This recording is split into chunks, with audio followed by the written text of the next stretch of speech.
Hi everyone. We're so excited to kick off the 2020 Virtual Sustainability Exchange. You are in the right place. Before we get started, we wanted to suggest you pack a little picnic basket so you can fully enjoy this 4-hour experience. You might want something to drink, probably a snack, maybe something from nature. If you can't be outside in nature, although many of you can be, bring something inside to appreciate. Maybe a candle or some flowers or also some incense, something that also will smell nice. So you have a complete sensory experience, even though this is a virtual event. You should be wearing comfy clothes because we're definitely going to invite you to get up and move around. In a minute, you'll meet some of our interaction motivators who will signal to you when it's time to engage fully. But right now, we want to invite you to watch the Sustainability Exchange TikTok and jump in on the challenge. Get your kids and your families to help you learn this dance during the breaks and post your TikTok later today. See you in just a few minutes. Here we come as one. We stand together, proud of where we're from. Be one world, baby. Here we come as one. We stand together, no matter where we're from. Be one world, baby. One world, baby. Be one world, baby.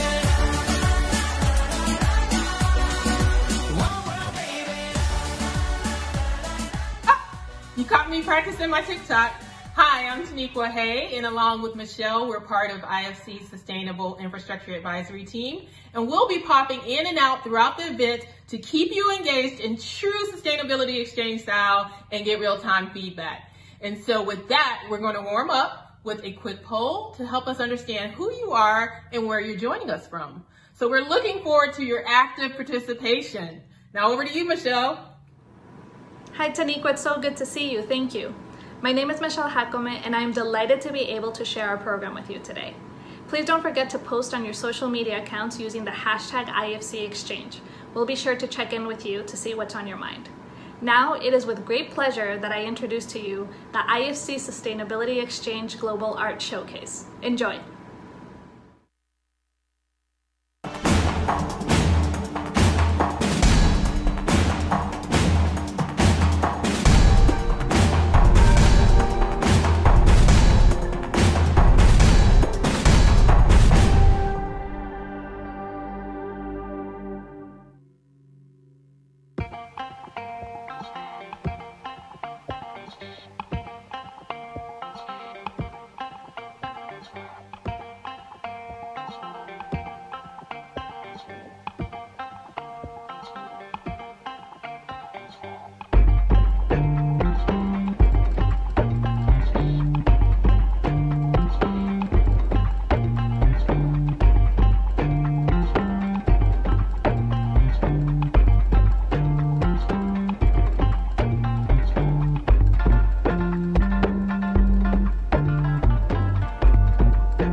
Hello everybody, my name is Morgan Landy and I'm thrilled to host this year's virtual Sustainability Exchange. Welcome everyone to the first virtual IFC Sustainability Exchange. My name is Linda Munyengeterwa. I'm coming to you from South Africa and I'll be your host today. Linda, I think there's some confusion. What are you doing here, Morgan? Welcome everyone, I'm Georgina Baker and I'm so excited to be your host for the IFC Sustainability Exchange. Georgina? Morgan! Linda! Hi, Georgina. Hi! What are you guys doing here? Well, I was asked to host this year's exchange. So was I. Okay, well look guys, there are 1,000 people online, we should just get on with this. What do you think? Welcome to the first ever virtual IFC Sustainability Exchange. We are excited to hear from our speakers from around the world. Connecting with you feels more important than ever.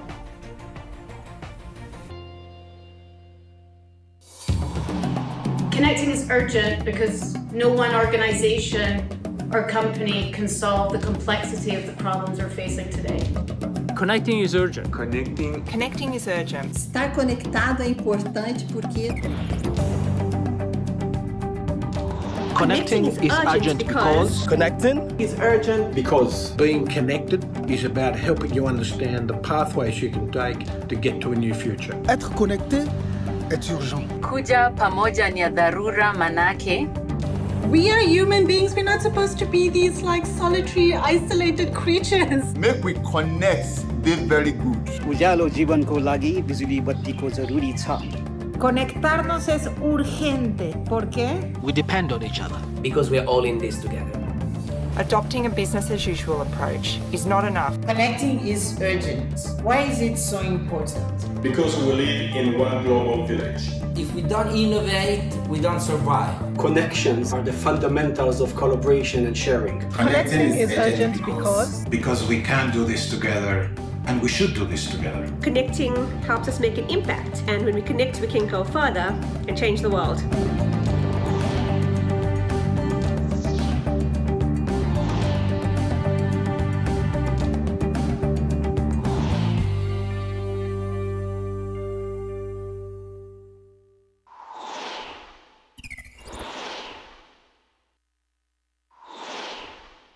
Welcome everybody. Good morning, good afternoon, good evening.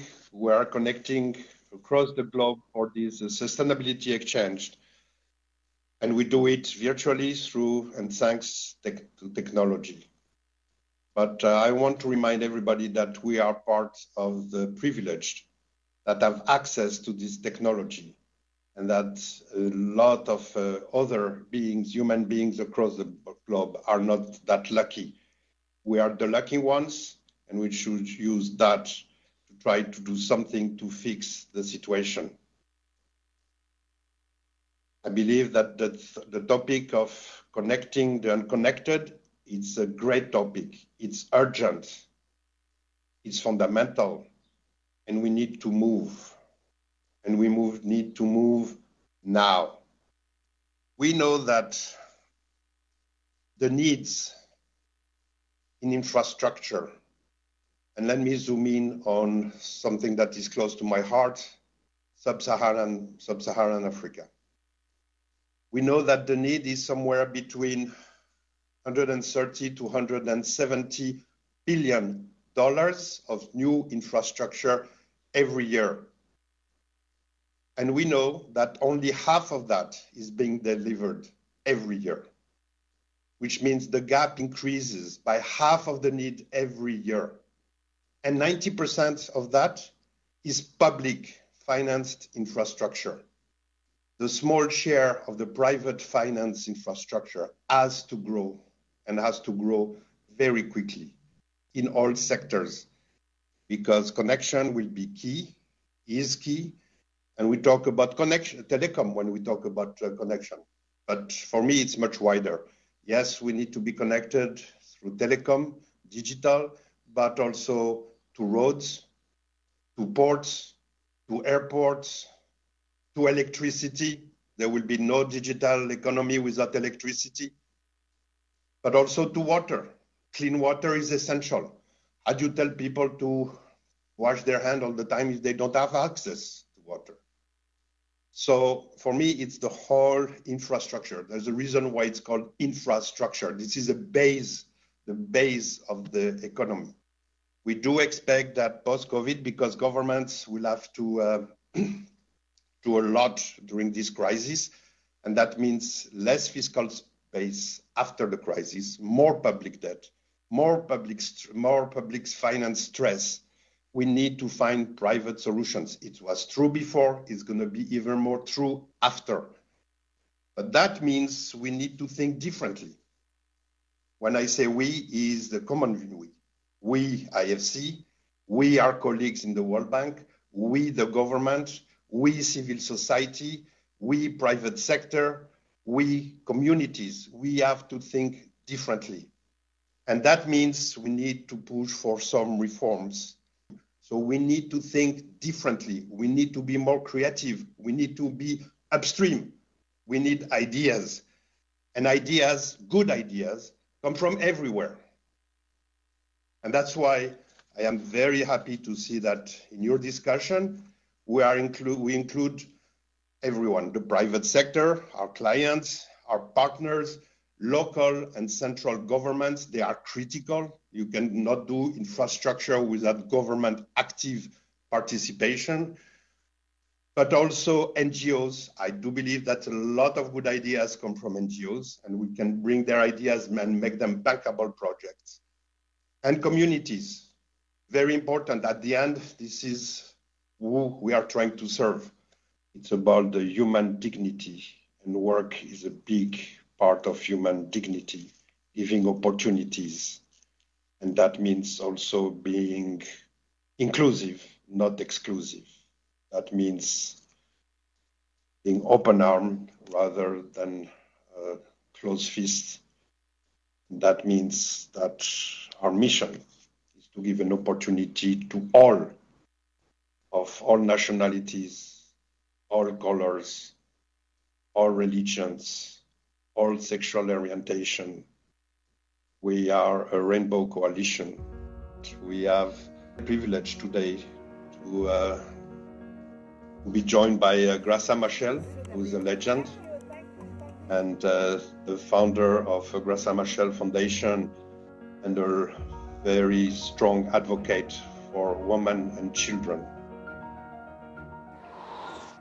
Let me begin by celebrating the life of George Floyd, because he has become the star, the light, which has touched our consciousness as human family. We have been living with the racism, and for many times it's like we had accepted it as part of our life. His death, and in the conditions he died, has shaken our consciousness. And that's why we have these millions and millions of people standing up and saying, we can't breathe. And yes, we cannot breathe. And we are at a point where you see young people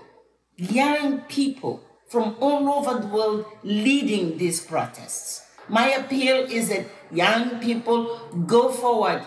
This is not an event. This is a process in which we have to take leadership. And more than just we celebrating the life of George, we have to be relentlessly working to make sure that profound transformation happens and we never go back to what it was before. Yes, we'll focus at the beginning at the police brutality, but it's the whole judiciary system which has to change. It is the political system which has to change. It's the economic system which has to change. It is our education system which has to change. Every sector, racism is entrenched. And I encourage young people, be organized, be strategic, force really the elected bodies to listen to your voices so that they will never again ignore you, as you were not able to ignore the voice of George when he said, I can't breathe. And yes, you are going to breathe, and you are going to be the one to lead this process all over the world. And you say, Black Lives Matter. But the point is we are all equal. We are born equal. We have to accept and respect the dignity of every single human being. COVID-19 has brought to light in a glaring way the inequalities which we are faced with. But more importantly, it has shown that women and children are the ones who are paying the highest price. So to begin with kind of minimizing the impact, I would say, first, let us strengthen food systems. Food is the basic for health, for education, for well-being. And as we speak, there are millions and millions of people, amongst them mostly women and children, who have no access to food. So we should secure that. Second, we need to secure health systems which can cover every single person, in particular women and children, both in rural areas, in our townships, and in all corners of our countries. Third, education. Kids are not in schools, and we say those who can, they must follow with their studies in online. But there are no infrastructures in our local communities. There are no ICT infrastructures in schools in rural areas, and not even teachers are prepared, to teach online. Our trust has been working with 5 strong networks on the continent, and we have a network which is around 200,000 women entrepreneurs who are our members and we have been working with. The obstacles which we face, one is there is no very clear data.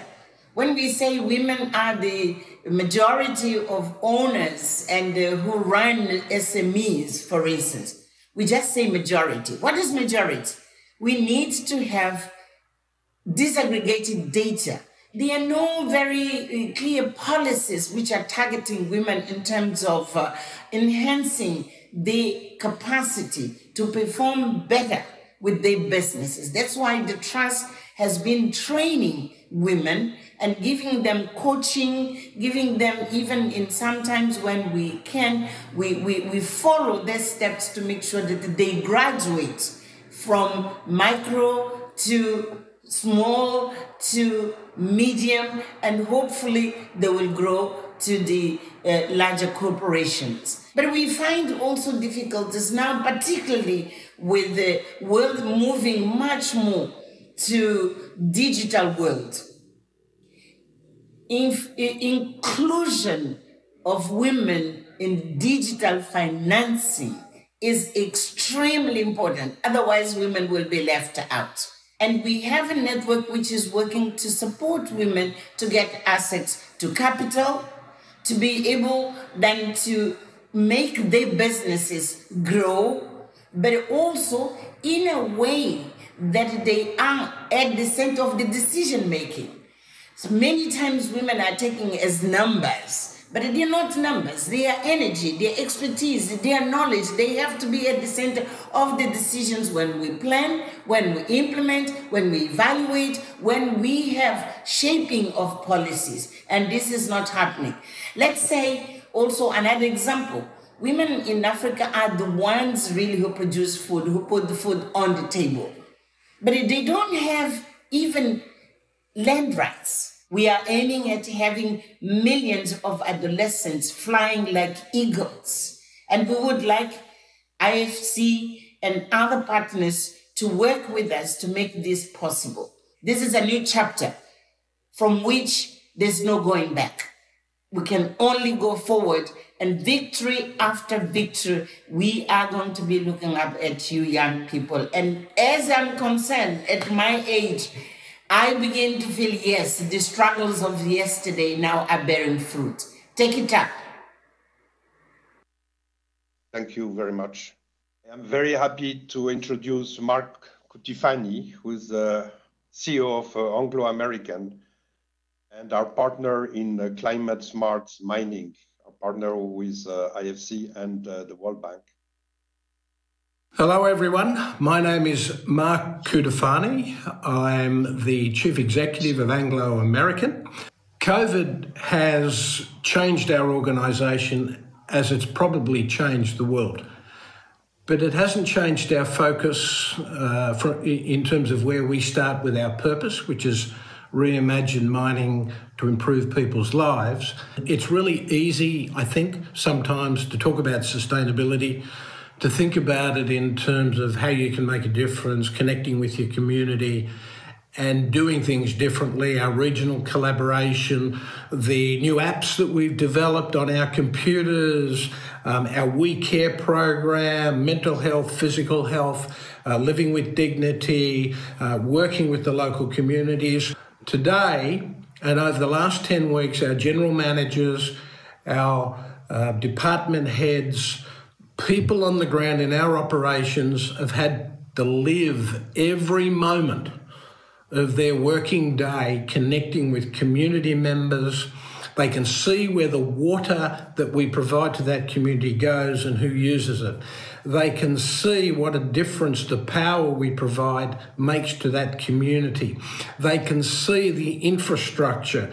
They can see the health support and other services we provide. They can see that when there's a real issue, we'll be there for them in some way, shape or form. Even though we don't even know what the answer is, we'll help them find a solution to their particular problem. We've just announced our 2040 objective of being carbon neutral as a group.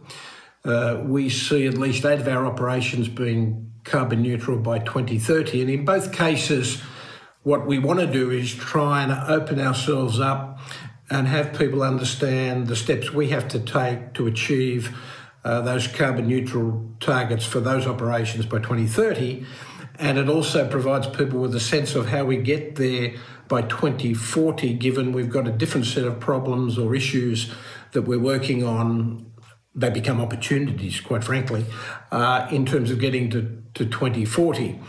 Now, that's in relation to Scope 1 and Scope 2. People will say, well, wait a minute, you haven't put targets out there for Scope 3. What we've also said, and what we will be talking to in relation to Scope 3, is we understand the need. We understand our role in the supply chain and the value chain, and what we would have to do to make a material contribution. And it probably means different business models for the business. Today, we talk about ourselves as being a minerals company. In the future, by 2035, we might be talking about being a material solution company. For example, in steel, 50% of the world's steel will be sourced from recycled scrap.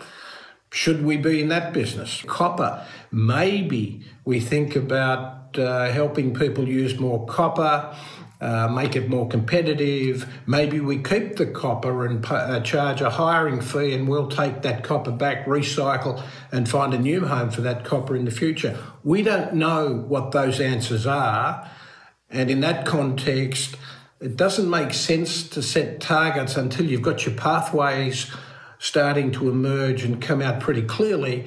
But we know what we're looking for, we know what to work on, and we're starting to learn who we can talk to that can help us chart those pathways. And I think that's the most important thing in these debates, is it's an open, transparent conversation that we collaborate with a whole range of players. And if you go back to the starting point, being connected is about helping you understand the pathways you can take to get to a new future. So why would shareholders invest in our company? And they know about the resources. They know about the markets we're in and the iron ore and the diamonds and the various products that we produce. The question, though, is why will this company be around in 5, 10, 20, 30, 40 years? The real answer is if you can't create value for society in the way that society judges value, then there is no future for your company. And I think In some ways, we've experienced what that looks like. And when I sit down with shareholders and say, look, most businesses were shut down in South Africa, but when we sat with the government for a few days and explained what we were doing, how we were working with people, they were asking us how they could help us keep our operations going, because what you're doing in the community is so meaningful, so important. We need you to be successful as well. And I think that's a story we have to learn how to tell our investors, because those that invest for the long term will want to be partners with us in making a difference in society. So Veronica and the team, I've got to say that this interaction is certainly very different to Dakar. However, from my point of view, it's really important to be involved. I thank you for the opportunity to have our say and to be able to make a contribution. Thank you for helping us be part of a wonderful discussion. Thank you very much. The world of tomorrow, we have to use this crisis to rebuild, but to rebuild differently, to rebuild more equitable, to rebuild more green, and to rebuild more private-public partnership. So this is my call. I'm looking forward for the result of this great series of discussions and interventions.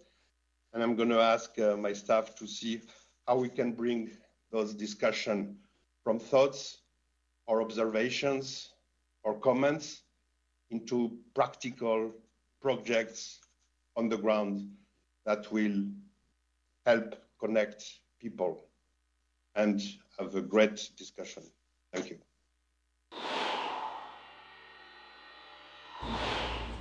Hi everyone, I'm Veronica Nyan-Jones with the IFC, and I will be your digital cruise director today for the exchange.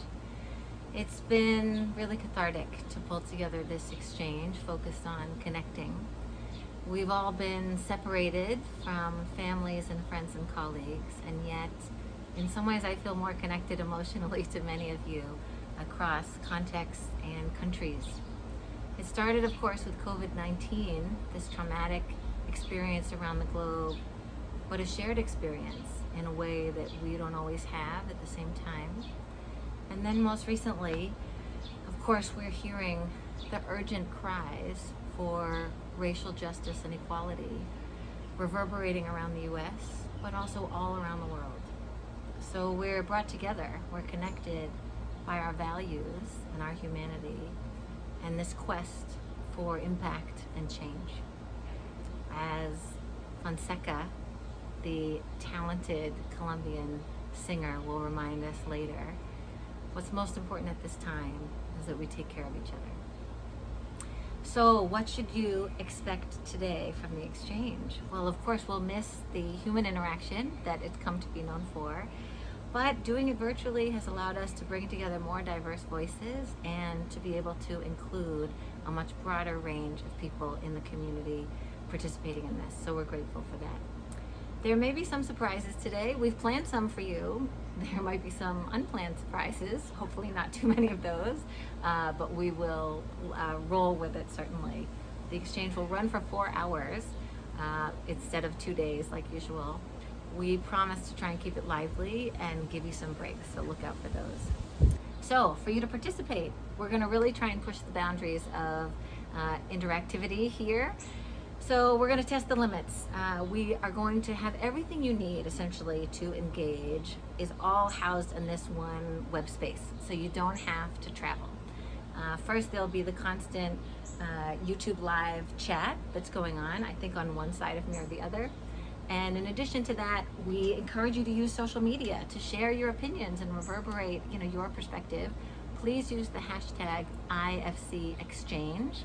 There is a Twitter live feed below that makes it really easy, but we want to reach all kinds of social media. And let's be honest, a lot of young people are not always on Twitter, so let's use every media available to us, please.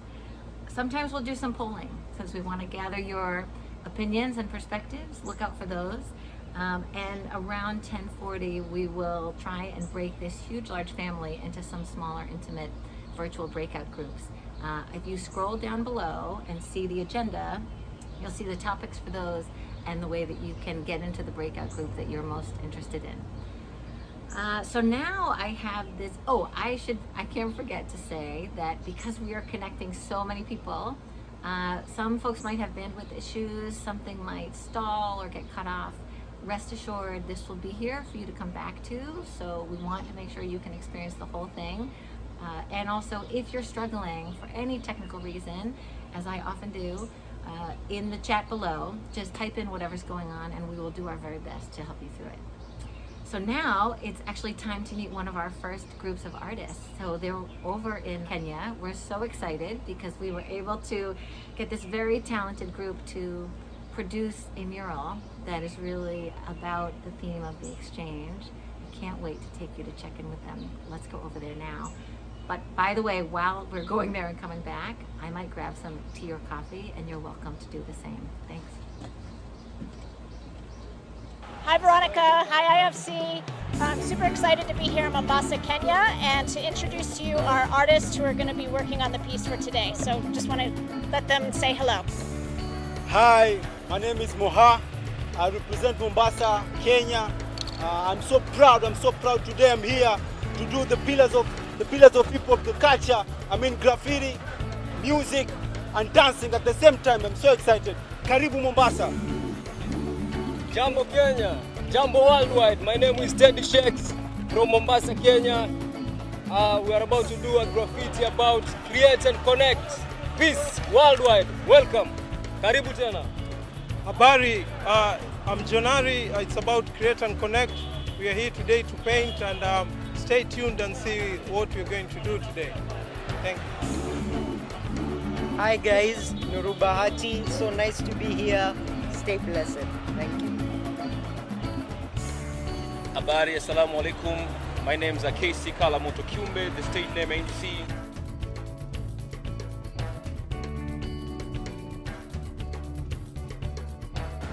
Okay, so stay tuned. We're going to check in with them throughout the day. En estos tiempos de mirar hacia adentro, recreo en mi memoria la sensación de sumergirme en las aguas plateadas que penden de las montañas como trenzas de abuela india.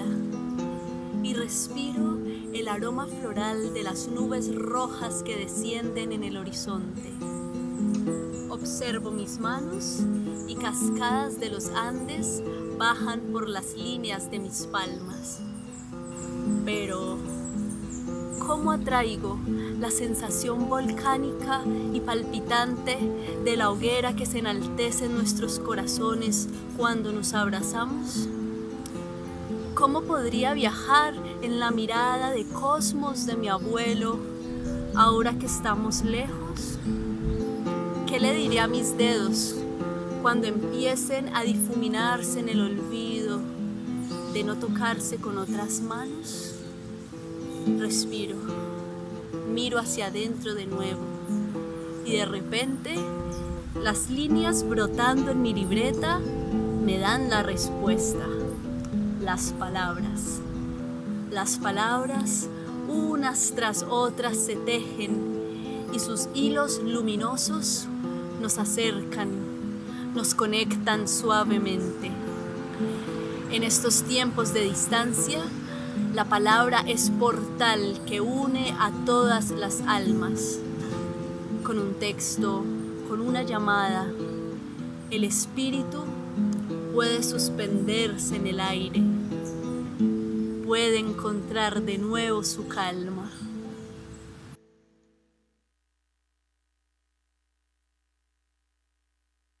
Hi again, it's Morgan. Again, I'm the Director of Infrastructure at IFC. Happy to be here with you. Happy to be hosting this fantastic virtual sustainability exchange. First time ever. We're all learning as we go.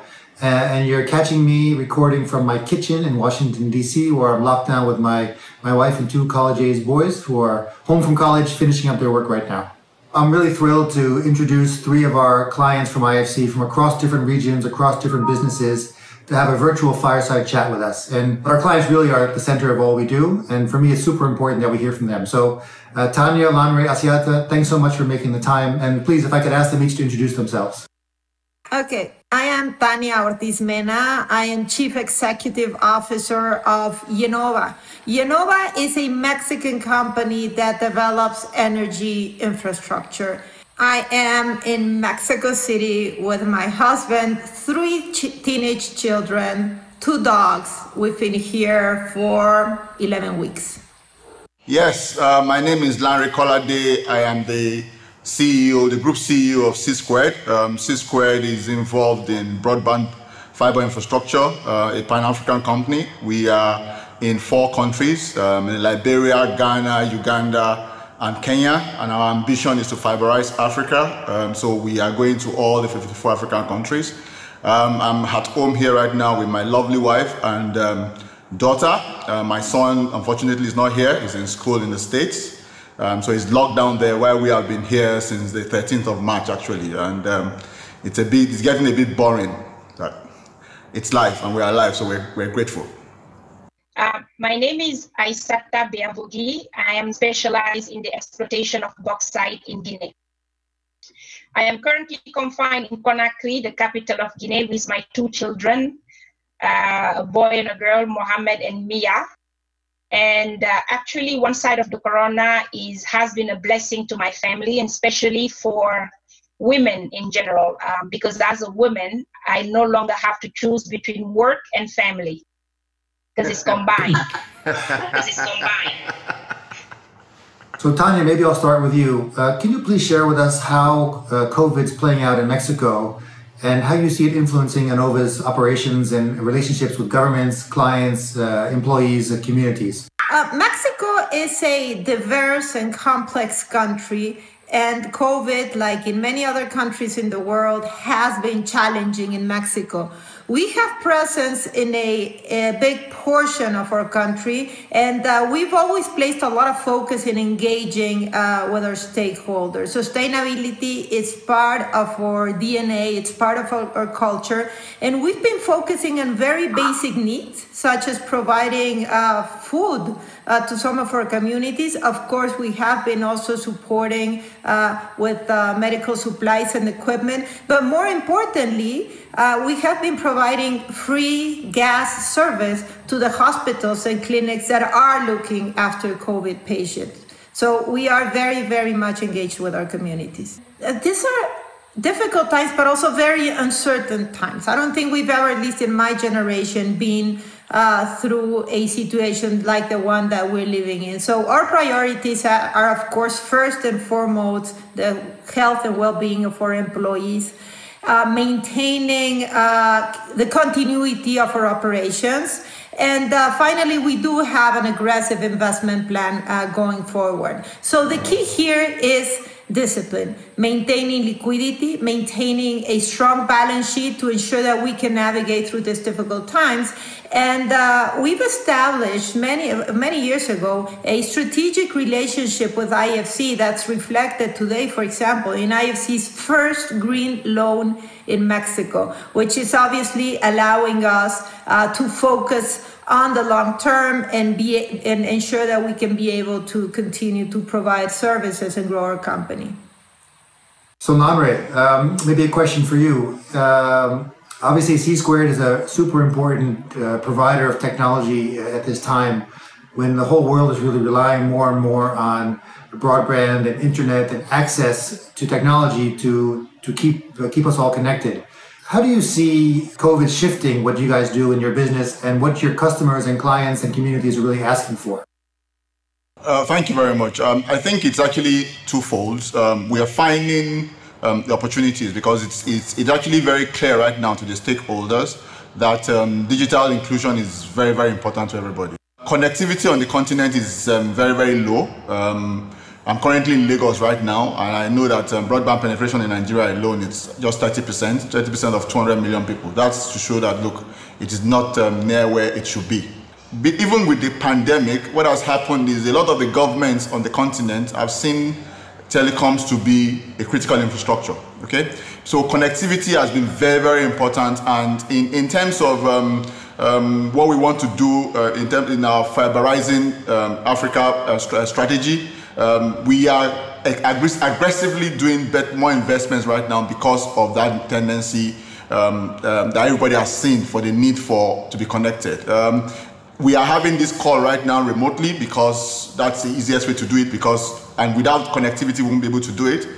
Students are going to school just on connectivity right now. So invariably for C-Squared, and because we are also an open access fiber provider, what that has done for us is that we've actually seen very increased growth on our usage for our customers, but that hasn't translated directly to our own bottom line, because what we do is we give open access fiber infrastructure. So that growth is actually in the MNOs on the ISP's place, okay? But if C-Squared was not there to give that broadband infrastructure, that growth wouldn't have happened. So we have actually, in a way, enabled a lot of the responses that a lot of the government has been able to do in our markets in Ghana, Liberia, Kenya, and Uganda. Aissata, maybe over to you in Guinea. So when I was visiting your company a year ago, it was really super impressive what you've been able to build on the ground. I'd love to hear from you in a country like Guinea, in the sector like mining. How has COVID impacted your company and your communities and your workers? And how do you see the short-term and long-term challenges? As you know, as many underdeveloped countries, Guinea does not have robust sanitary infrastructure. But one thing that we can be seen as a plus is because we are a country that has experience with Ebola. So getting people to get the medical protocol in place was really easy. You know, washing hands, coughing, covering your mouth when you're coughing, and doing all the right things as we did in Ebola was quickly followed by the population. But then yet we do not have all the sanitary infrastructure in place for the people that got sick. I think that learning from Ebola, we were not able to really be disciplined so that when pandemic like this occur, that we have the right protocol to implement. And I think that this is the same case in many underdeveloped countries around the world. But as far as GAC is concerned, we are a responsible company, and we decided to support nationally the government. So we are also supporting the sanitary infrastructure by giving materials such as respirators, things that are lacking in regular hospital to support this fight against COVID-19. But that's on the support for the government.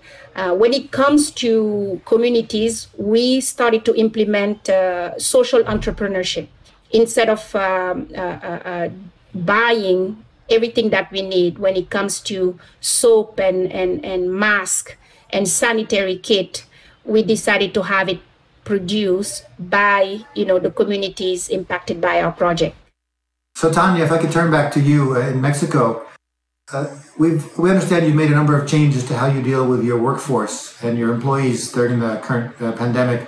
Do you think any of these changes will stay with the company for a longer term, or are they just short-term responses that at some point you'll revert to the old normal, or is there really going to be a new normal coming out of this current situation?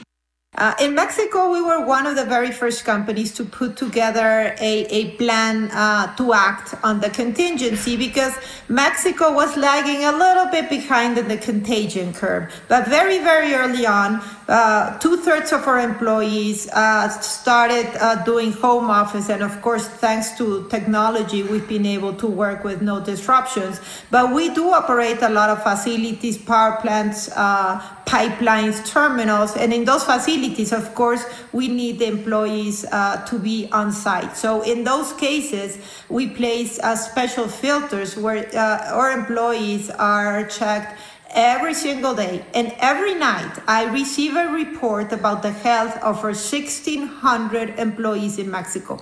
But once we were certain that we were doing everything that we could to protect the health of our employees, I started worrying about their emotional health, how they were handling, whether they were at home or they were at the facilities, whether they were there in a very isolated small city or in a large city like Mexico City. So we launched an initiative to actually have other activities to support our employees. So after the workday, we have, and of course it's voluntary, but we have working lessons by one of our employees. We have yoga lessons. We have meditation. We have one where one of our employees showed us how to use a certain computer app. So the other day, it was Mother's Day, so we had live music and people were singing on their phones. And to me, that has really helped our employees not just ensure that they're physically healthy, but that they're emotionally healthy. Once we are able to together navigate through this difficult situation, we really need to think about the way we work, the way we interact, the way we engage. I probably spent every day 2 hours in my car going back and forth to meetings. So we really need to go back to that. So I think, in a way, I feel closer to my team, because when I speak with them, you talk about the family, you see the family walking on the background, right? So I really do hope that it gives us an opportunity to think about the way we work. And I think this is particularly a unique opportunity to rethink the role of women in the workforce. This is really, I think, disruptive, and we need to take the opportunity to really promote the role of women in the workforce. I actually wanted to say that I very much agree with what she said about the role of women. And for me, I think that is one learning that we also learned in C Squared. And I've been an advocate of women for a very long time since I joined C Squared. I've made it a duty to say that my country managers will be women, just because I believe that women kind of get it better than we do as men. And I actually very much believe that Africa would have been better if we have 54 female presidents. That's my own feeling, but I stand corrected, so. Laura, your company's been engaged in so many really interesting partnerships over the years. And it's been interesting for me to learn about how many of them really don't come to my mind as really intuitive of what I would expect from a company like yours. Can you maybe talk about some of those partnerships, and especially some ones that may not be things that people would think about when they think about a company like C Squared? One partnership that actually changes the way we deliver open access broadband infrastructure, it's what we are doing in Liberia with the government of Liberia. We've currently connected about just 50 government institutions in Liberia, and we've actually zero-rated their data. So what that does is for them is that for the government, they can really transact, and in a way, C Squared is helping alleviate the issues that they have right now with Forex and the fiscal problems that they have in that country. Okay. One other thing that we've done also in a place like Kenya right now, in spite of COVID, I'm happy to say that the subsidiary of C Squared in Kenya, Moja Access, just currently got a license with the Communications Authority in Kenya, all because we believe that broadband penetration is very necessary and needs to be done. In Ghana, we've connected again about 10 government institutions, also zero-rated connectivity for them. So we're actually helping in that fight of COVID, but in the digital sense, so that people can actually access data, real-time data, without the government thinking of paying for it. So it's actually our contribution as C Squared. Also on the connectivity sense of it, in Uganda, where I said we have an FTTH network, okay? That partnership is with our ISPs to be able to give people fiber to the home so that people can do remote learning and people can work remotely from home. So those are invariably partnerships that we've done within our markets, all the 4 markets where we operate right now. Aissata, in Guinea, GAC is a major player, and the mining sector is a major investor and employer and generator of revenue for the governments. Can you tell us a little bit about how that works and how you see the role of the public sector and the private sector in Guinea, and really how the mining sector is helping the government, both in the short term and longer term? In Guinea, the Chamber of Mines has been very, very present, supporting the government of Guinea.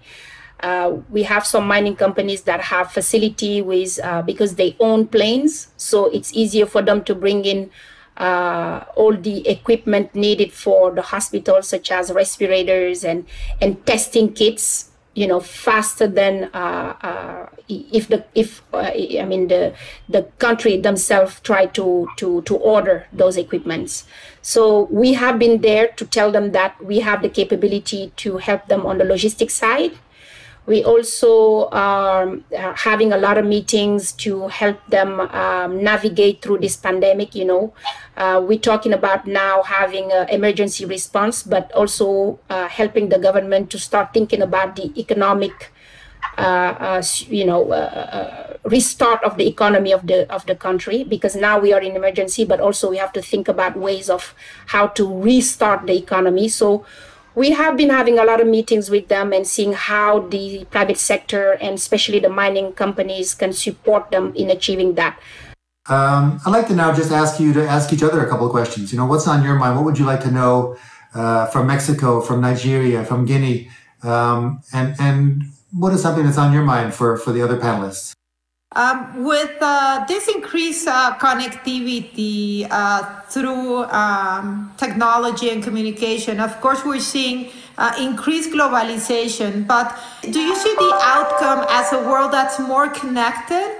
Or do you think we're going through a world that's more isolated? Are we looking at more regionalism or more globalization? I think it's going to be both. And we've actually seen that connectivity is important to everybody, and that Africa is actually dependent on the rest of the world for everything else, okay? Within the next 5 years, you will have at least 2 other submarine cables being connected on the continent. But unfortunately, the content of those connectivity are resided outside of the continent, which makes Africa more dependent on other people for everything. Africa must get to a sense where we can localize data, which means we can build local data centers. We can interconnect our countries, which means we can keep costs low, okay? If I'm going to make a phone call, for example, between Lagos now and Guinea-Conakry, guess what? That call will be routed through Europe, okay? Which means somebody in Europe is making money for just the 2 of us, me and Aseta, making a phone call. It should not happen, okay? And Africa, with the right infrastructure, we should be able to have that locally on the continent. As we wrap this session up, do you guys have any final questions or suggestions? I have a question for Aseta. My question, madam, is as an MD of an African company, a mining company for that, I will actually say congratulations. How do you navigate the complexity, okay, of doing business in Africa as a woman, and also your background as an ethics compliance person? You know, I know that you need to juggle a lot of things to make sure that you are not conflicted once in a while. How do you manage that together? Okay. Well, thank you so much for that question, because something you don't know, I was actually the head of ethics and compliance before becoming the DG of GAC. That was my first position in the company.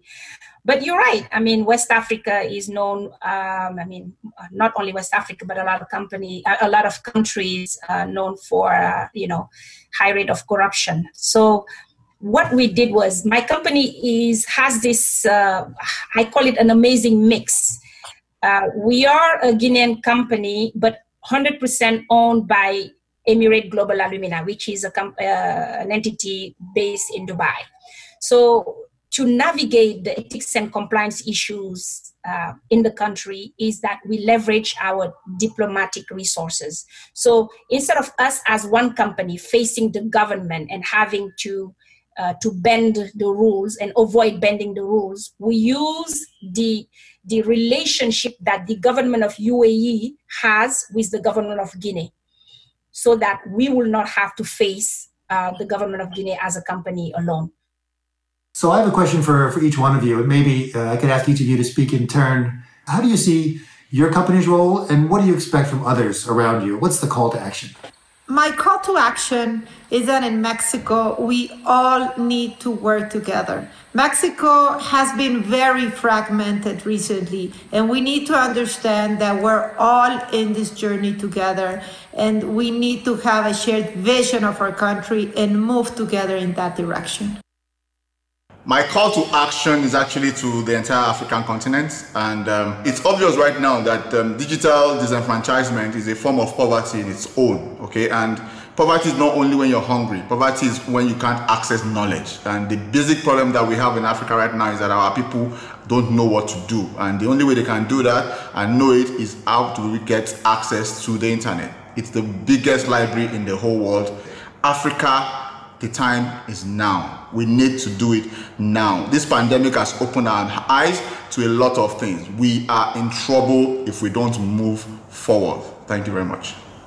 My call to action is, because of COVID, we can use this opportunity to really redefine work-life balance for women. And this is an opportunity also for mining company to see that you can work remotely. And by that, women can have more opportunity to join the mining industry if they have this flexibility.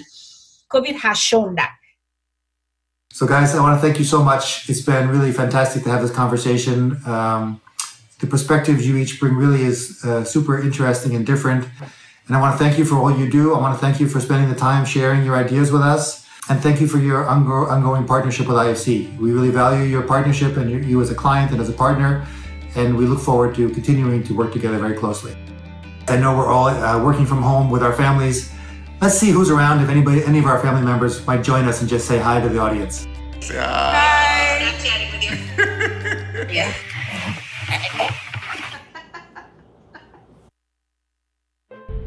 It is said that the role of the artist is to make revolution irresistible. With a stroke of a brush, a new landscape is seen. A sculpture can reimagine our environment. A photograph can be a tool for justice. Songs can help communities build resilience. And films can challenge harmful narratives to build empathy. It's true that artists can move hearts and minds, but we can do so much more. We are one of the world's fastest growing economies. We are incredible creative thinkers and problem solvers. We build new planning paradigms for cities and drive tourism as cultural workers. We are important communicators during crises and help connect the disconnected. Our livelihoods are independent of a formal work culture. We can be of any age, any ethnicity, and work anywhere in the world. We are not charity, but a growing, thriving economy. Our sector generates more than 29.5 million jobs and $2,250 billion in US revenue. Our world is in need of a creative revolution, and yet our livelihoods are at stake. You can help change this trajectory. Create artist-friendly policies. Support the health and well-being of working-class creatives. Give artists a seat at the decision-making tables. Solicit our creative thinking and problem-solving skills. And engage us in developing a sustainable world by 2030. My name is Lisa Russell, and I'm a filmmaker. As founder of Create 2030, I advocate for professional artists in the sustainability sector. Let us create a better world together.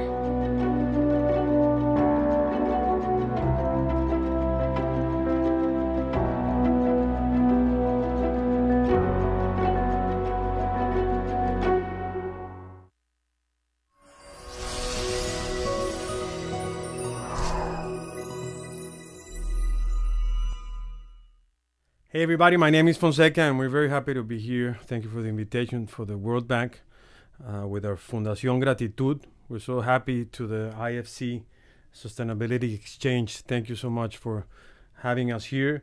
And I'm going to sing for you a song that I wrote during this whole situation of the COVID-19. It talks about what we're living right now and how more than ever we have to stay stronger, stay together, try to keep healthy our families, and the most important thing of all, I think, is to take care of people that really, really need our help right now. So thank you for this invitation, and this is called Lo que ayer era normal. Thank you. Me levanto y se me olvida por un segundo que esto pasa en nuestras vidas. Y no tengo otra salida que recordar esos momentos alegría. Ahora es que entiendo lo que el tiempo vale, y vale más cuando tú lo compartes. Como no nos dimos cuenta antes. Cierra los ojos para encontrarnos frente a frente, y que este abrazo dure en el alma para siempre. Nunca sentí esta necesidad urgente de que supieras lo importante que es tenerte. Esta lejanía duele cada día, mira qué ironía, esto que nos pasa, amor. Lo que ayer era normal, hoy es lo más grande de esta vida.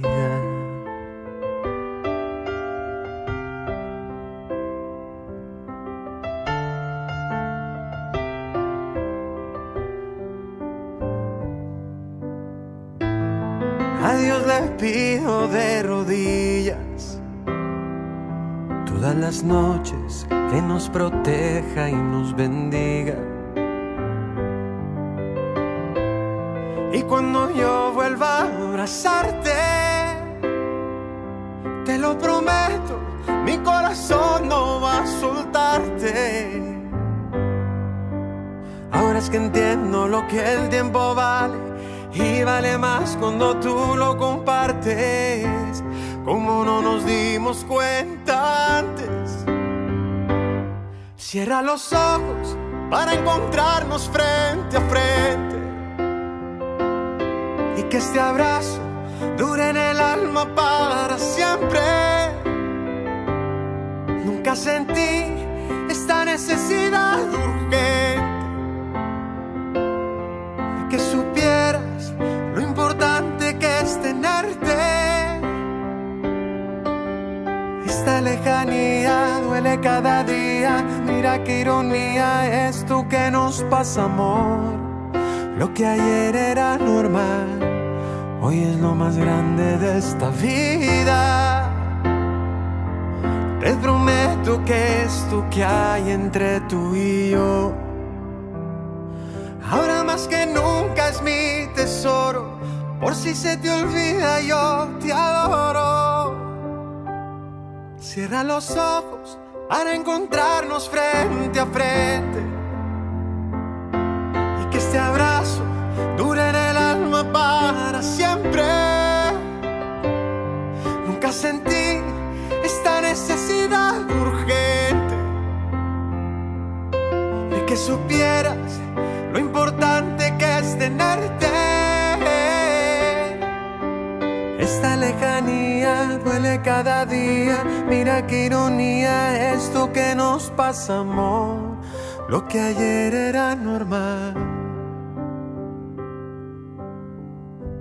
hoy es lo más grande de esta vida. Hoy es lo más grande de esta vida.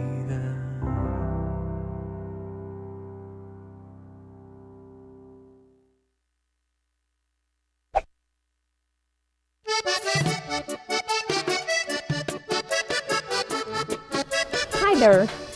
Finally time for coffee. My name is Amanda Diaz and I work for IFC in Colombia, where we have many delicious coffee beans. I will show you how to prepare a traditional peasant's coffee or tinto campesino. Okay, so we'll need water,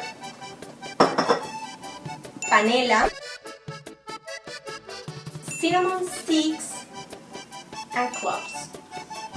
We'll also need a spoon, a cloth filter, a small cooking pot, and of course, coffee. So the first step is preparing the agua panela. For that we use water, we add some water. The panela, which is a kind of sugar unrefined and brown that we use in many dishes in Colombia. I have a small piece here. And the cinnamon sticks, and the cloves. And we boil it until the panela is totally melted. Meanwhile, we can have the coffee and the cloud filter ready. The amount of coffee we need is around a tablespoon per cup of coffee. I'm preparing 2 cups now. So I add 2 tablespoons. And once the agua panela is ready, we pour it over the coffee in concentric circles. And you can see how the tinto is filtered. Thanks for taking a break with us. And let's go back to the Sustainability Exchange and post pictures of your coffee breaks too. Gracias.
My name is Julie Marion. I'm a resident of Kibera. I study at Egerton University and partly I do motivational speaking because it's something I really like doing. When COVID-19 hit the country and hit Kibera, I, as an individual, I was affected and the community at large was also affected. We've been affected in a way that food distribution has decreased because parents have been forced to stay at home, no work. Secondly, students are at home because schools are closed. This is my society. This is my Kibera community. You can see many houses so squeezed together, and that is also a challenge, congestion, which makes it hard for social distancing to take place. So please follow me. Hello. Yes. I'm a teacher by profession, but during this pandemic, it has really affected me due to earning of a living.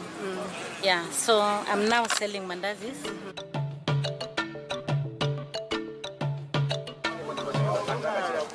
Hello. Yeah, hello. I used to be a painter, but by the coronavirus outbreak, I was not able to manage my family, so I was forced to change my profession from painting to selling second-hand stuff. Yeah. I have hope because there is life after coronavirus. Yeah. Please continue staying safe, okay? Thank you. Let's move.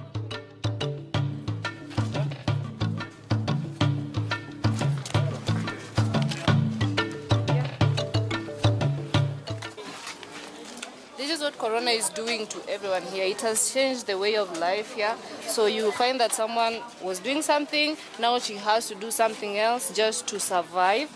This is a youth leader here in Kibera. As a community leader, one of the things that I've been also trying to do is actually trying to give hope to the families and even encouraging young people and even the business people who are actually doing their business here in Kibera, how they can continue their life. That is our experience here in Kibera. Thank you so much.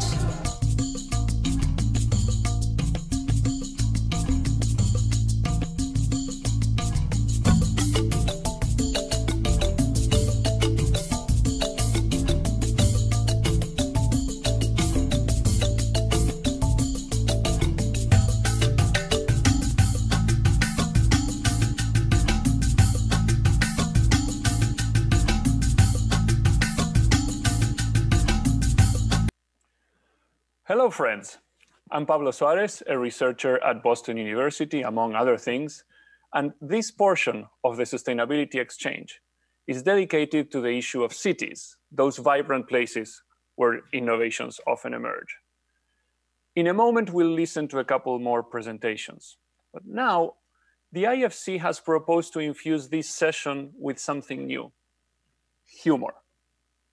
Why humor?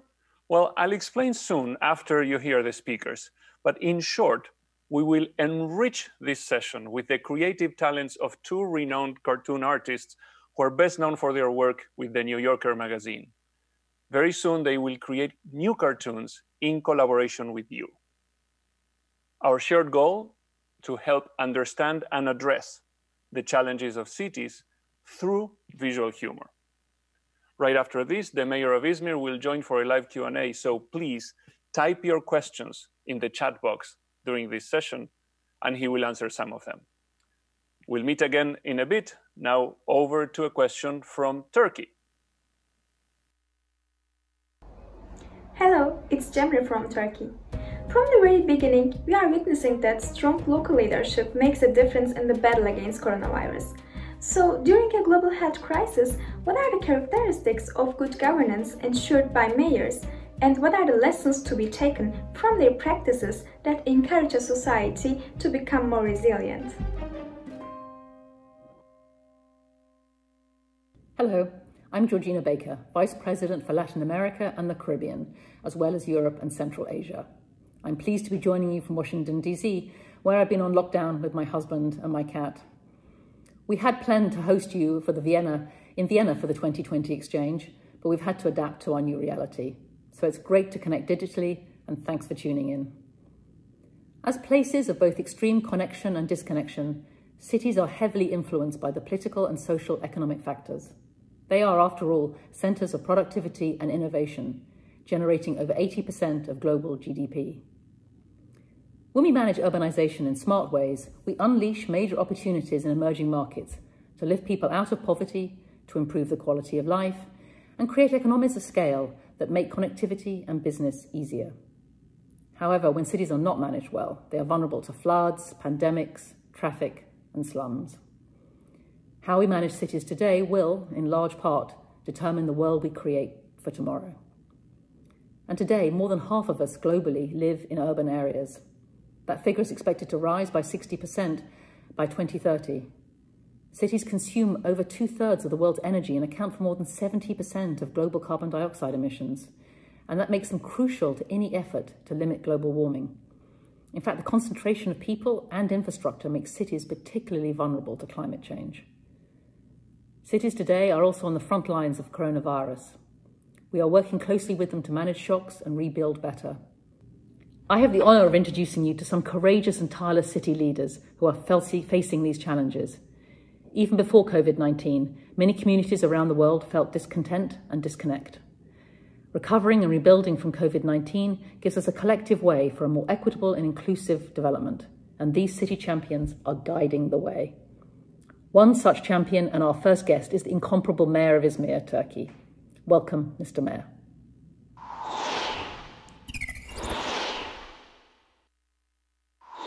Thank you, Georgina and IFC. It's a great pleasure for me to talk to you.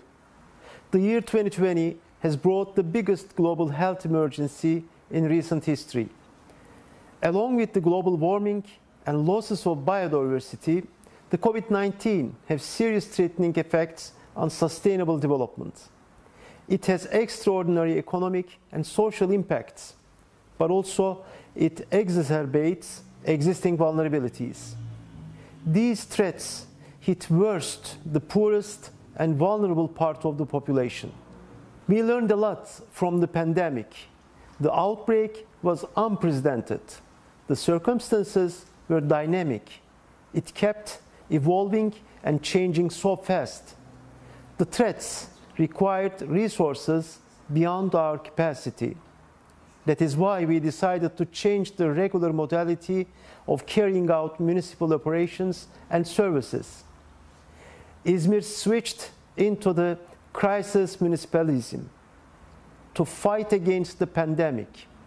In the scope of the crisis municipalism, we first defined a new processes for municipal operations and services. Second, we established new decision-making, executive and consultative bodies. Third, we strengthened solidarity in the city. After facing the pandemic, we recognize better the need of being resilient against a range of possible shocks and stresses to safeguard our city and citizens. For this reason, we recently developed a detailed Izmir Resilience Action Plan.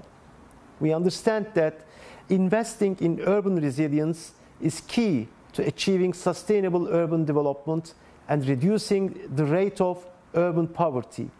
In this respect, I appreciate the work of World Bank and its Urban City Resilience Program. The program aspires to raise $100 billion with a global coalition of financial institutions to help cities become sustainable. Now, we slowly go back to work. We plan to invest sizable resources to transform our city for future disasters.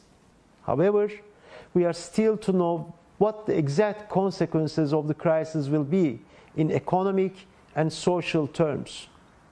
This situation looks difficult for certain sectors of the economy. It will have a deep impact on the most vulnerable. Now, we should avoid falling back in old and unsustainable habits. Instead, we should bounce back better from this pandemic. Cities need to provide indiscriminate access to opportunities and services for all the diverse people. With this belief, Izmir chairs the task force entitled Inclusive and Prosperous Communities within the U20. Izmir is leading the efforts of 14 large cities and 17 resourceful knowledge partners from G20 countries. Cities such as Barcelona, Berlin, Riyadh, Montreal, and knowledge partners such as Metropolis, UN Habitat, IFC, World Economic Forum, or Booking Institution are together in this task force. We collaborate to prepare actionable policy recommendations to the G20 leaders on youth empowerment, future of work, gender equality, and affordable housing. Sustainable Development Goals, innovation and finance are the cross-cutting priorities in our policy recommendations to G20 leaders. There is an opportunity to frame these stimulus measures to boost a green recovery. In this respect, we developed a Green City Action Plan for Izmir. This plan draws the roadmap for the city to tackle the challenges through policy interventions and sustainable infrastructure investments. In order to turn these initiatives into action, I believe we need more international cooperation and solidarity. Only in this way we can achieve the global sustainable development. We can't let our cities close inward. My hometown Izmir is a historical major port for the Mediterranean. Historically, connectivity and interaction with the other cities and people of the world made Izmir a prosperous city. From Izmir's experience, I believe that we should globally work together to have a sustainable, inclusive, and prosperous future. Thank you very much for your attention.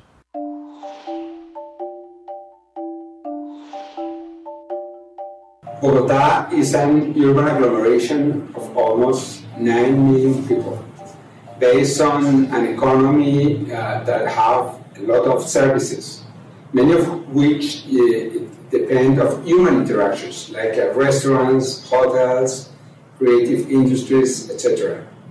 Although poverty ratio is 10%, informality ratio is much larger, it's 42%. In that sense, there is a big challenge to keep poor and vulnerable people at home under lockdowns.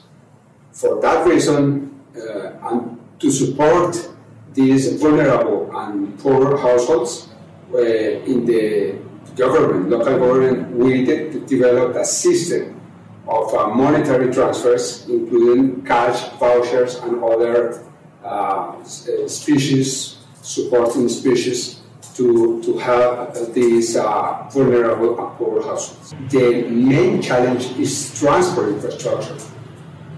People in poor neighborhoods spend between 3 and 4 hours traveling time going from the house to the workplace every day. In the development plan 2020-2024, we are including key projects of infrastructure, like the construction of the first metro line and some other BRT dedicated lines, and also metro cable car systems, try to solve this problem. One of the key bets is the development of non-conventional infrastructure transportation, specifically bike routes. With our main goal is to have almost 500 kilometers at the end of this period. We have a long-term strategic partnership between IFC and Bogota that started from the beginning of this administration.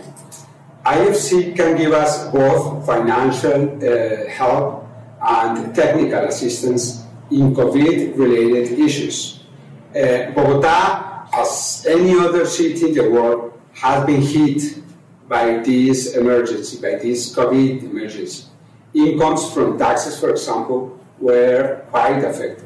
However, Bogota has a strong fiscal situation, very good debt indicators and sustainability indicators. And for that reason, it is possible for our city to respond to the emergency by increasing our indebtedness, our level of debt. But we don't need only long-term loans at low interest rates. We also need technical support to provide solutions during the pandemic, during the emergency, COVID emergency, but also for the post-pandemic time. In that sense, I would like to thank the LAC Cities program from the IFC that has for us provide both financing terms, lines, and also some technical support that we can implement in Bogota. Bogota represents more or less 27% of national GDP.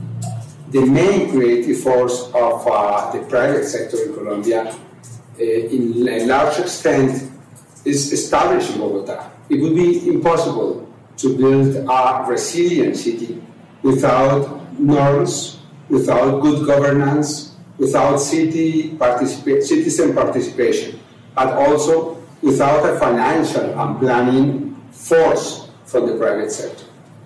We provide, as an administration, as a local administration, we provide good governance and public goods.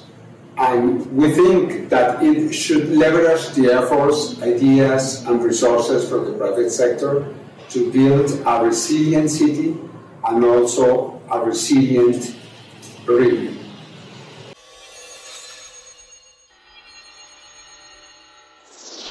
Hello, my name is Carlo Ratti. I'm professor at MIT, where I run the Sensible City Lab, and also one of the co-founders of design office Carlo Ratti Associati. And it's great to be today with city leaders. You know, cities are at the center of the challenges we face today. I've been in lockdown for a number of weeks in the United States, and then just a few days ago, I moved back to Europe, and so now I need to quarantine for a couple of weeks. You know, good news is that I'm here next to the sea in northern Italy, so it's a great place to be. I think it's going to be a very interesting time for designers. And this is not because our cities are going to be totally redesigned, as some people say. I don't think that's going to be the case. Our cities actually have gone through many epidemics and pandemics in the past, and they continue. They've been very, very resilient. But actually, our way of living the city is going to change. It's more about the software than the hardware. But I think what we're going to see probably is that what's happening now is going to accelerate many trends we were seeing already before. Think about a more flexible way of working. Think about what we do at home, what we do at the office, what we do in public space. And so our interaction is going to change, and that means rethinking, for instance, the way the office is organized, rethinking the way our homes are organized. Can we design homes, you know, where we can more comfortably connect, where actually we can continue doing work without that, you know, being encroaching on a lot of the activities we do every day, as we saw over the past few weeks. So basically, how can we rethink the interaction with the built environment? I think, you know, when you think about smart cities, it's about real-time information. It's about us as citizens knowing more about what is going on around ourselves. And so it's really more like a bottom-up effect. It's about higher knowledge of the city in order to transform it better together. Open data is really about sharing data so that everybody can access it. Now, we cannot do it for every source of data. Some data is too private to be publicly shared, but we can still do it for many, many sources. And, you know, and I think that's what city officials, mayors, you know, everybody dealing with the built environment should focus on. When you think about the virus is code, is DNA, and code replicates, and then it fights against us. And so what can we do? What we can do is actually take another type of code, the code of design, especially open source design, something that everybody can use and replicate in order to actually fight against emergency. And we try to do this with a project called Cura, Connected Unit for Respiratory Ailments. A very simple idea: take shipping containers, make an intensive care unit inside, everything can be fabricated and then can be deployed very quickly, faster than any other solution we have today, and also be moved from one city to another city as the front line changes. And so all of this has been done really with open source drawings. So, you know, we built some of them, we work with some fabricators, but there's other groups around the world actually taking the same code and replicating. It's really about learning from what nature does and using it in this case to fight what has happened over the past few weeks. When you think about a bottom-up approach to a smart city, it's really about how to share data, how to let different actors take initiative. You know, just one example is a project in Boston done by the mayor's office for a number of years now. It's called the New Urban Mechanics. It's almost like inviting citizens to become mechanics of the city, to help fix it and transform it, to submit their idea, to again, you know, do this transformation thanks to digital networks in a bottom-up way instead of top-down. And I think that out of this crisis, and especially designers, will have to rethink a lot about what they do. It's about, you know, not anymore probably building, you know, designing a lot of office space, for instance, but it's going to be more about interaction, how we can rethink the way different parts of society work, how we really structure our lives, and also thinking about how all of this can really lead to a more sustainable lifestyle, which we've seen over the past few weeks. You know, if we're able to rise to it, then, you know, this crisis would not have been wasted. If I were a mayor or a city leader, we're really thinking in similar ways we've been thinking over the past few weeks. You know, we've all been thinking about flattening the curve, and flattening the curve means actually being smarter in our behavior so we don't exceed capacity, in the case of the virus, the capacity of the healthcare system. But actually there's a flattening the curve for the city in general. You know, the problem of the city for traffic is about, you know, capacity of roads, only perhaps during rush hour. If you think about energy, it's the same thing. So somehow it's about thinking about flattening the curve, reprogramming urban life in a way we can, you know, make most of the existing resources, be more sustainable, and live better. I think we can actually achieve much more with less. Thanks all for this opportunity. I hope you continue enjoying the day and the conference. And, you know, I'll keep on listening while I actually walk through the space here nearby.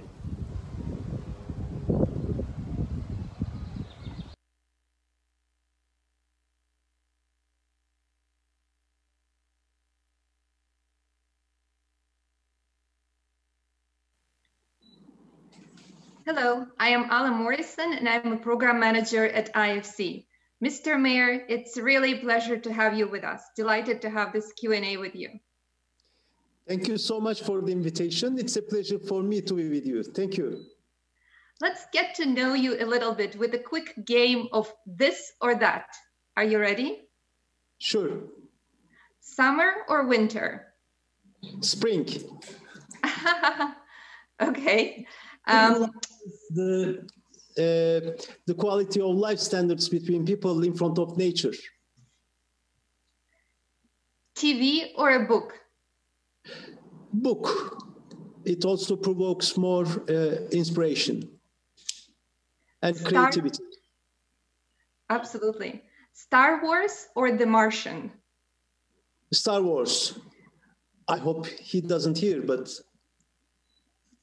Oh, Matt Damon will be disappointed when he joins us in a couple of hours to hear that you prefer Star Wars. Sorry, but... Running or biking? Biking. It gives more view, I mean. Car or bus? Bus. I make my office from a bus. I transform a bus into my office.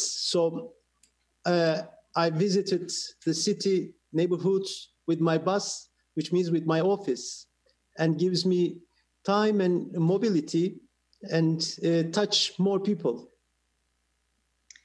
Well, your story about the bus is really an innovative example of literally bringing government to the people. I really like that. Thank you for sharing that. So we know you're very busy and you only have a few minutes with us. So let's try to take a couple of questions from the audience. Sure. And sure. Thank you for having already spoken to earlier question from Cemre about leadership in the times of coronavirus. So here is another question for you from Vasilius, a member in the audience. And if you could please try to respond in a minute or less. Sure. What is the role of mayors in creating better, stronger, and more resilient entrepreneurs in this age? First, we have to improve and support the production, especially in agricultural fields, because the production in my city is very essential to continue to sustain our city's economy. For this reason, the farmer entrepreneurship and to support farmers is one of our main objectives, our main goal. And in production processes, in marketing processes, and in adding value to agricultural products. These are our essentials. And the second thing is we are trying to create a kind of solidarity with different institutions who are supporting entrepreneurship. such as the Chamber of Commerce, Chamber of Industry, Chamber of Exports. These institutions have all some works about entrepreneurship. So we are trying to create a synergy and put our efforts together so that to create a more effective and better results. So these are the main topics which we deal directly to support this entrepreneurship. Well, that's wonderful. And the work that we at IFC are doing with your team on open data is going to give the entrepreneurs the data that they need for creating new digital products and services. This is really exciting. Exactly, and we're very enthusiastic to welcome them. Thank you. And to work together. Okay, so our next question is from Patrick. I follow you on social media and see how much you do to connect with your citizens.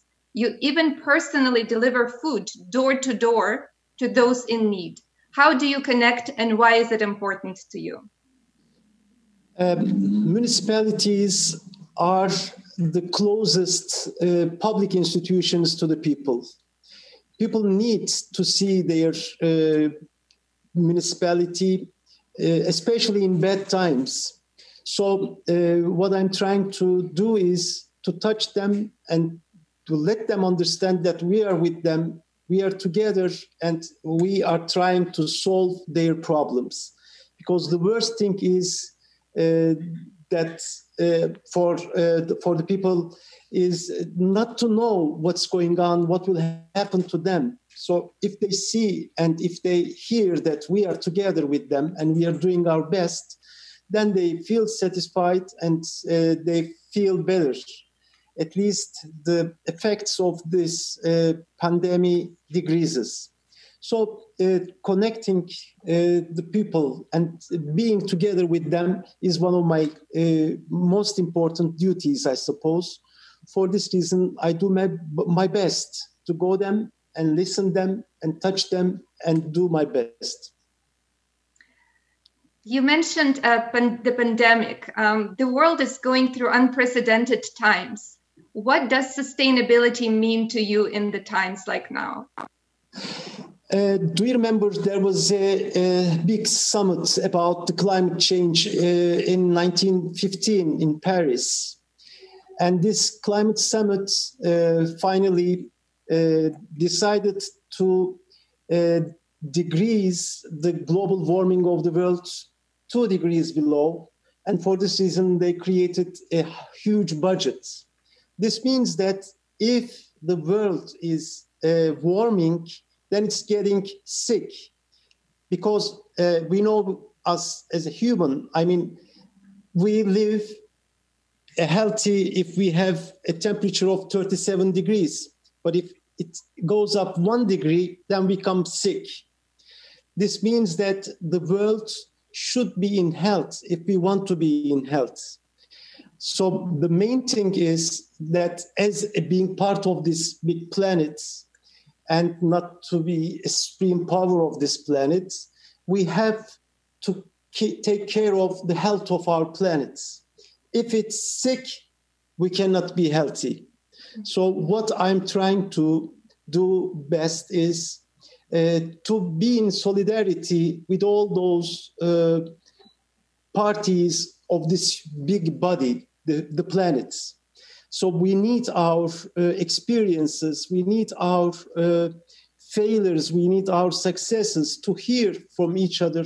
And really, we need this solidarity to fight against this pandemic and to take care of our planet altogether. Mr. Mayor, I couldn't agree more. We can't be healthy unless our planet is healthy, and we need to be in it together. Exactly. Thank you so much for joining us. You really set the example of a government leader that is committed to the well-being of your citizens. And sustainability programs really depend on strong local leadership. And that's why we are delighted at IFC to be working with you in Izmir and look forward to continuing our partnership. Thank you very much for being with us. Thank you. Thank you so much for your time and for the invitation. It was a pleasure for me. Thank you so much. Always a pleasure. Thank you. And now over to you, Pablo. Thank you, Ala and Mayor. After those presentations, surely you in the audience now must have new ideas, new insights, new questions. And as promised, we're going to infuse something unconventional here. We're going to bring humor. Why humor? Because humor can help all of us confront some difficult realities and start difficult conversations. One cartoon is worth 1,000 insightful words.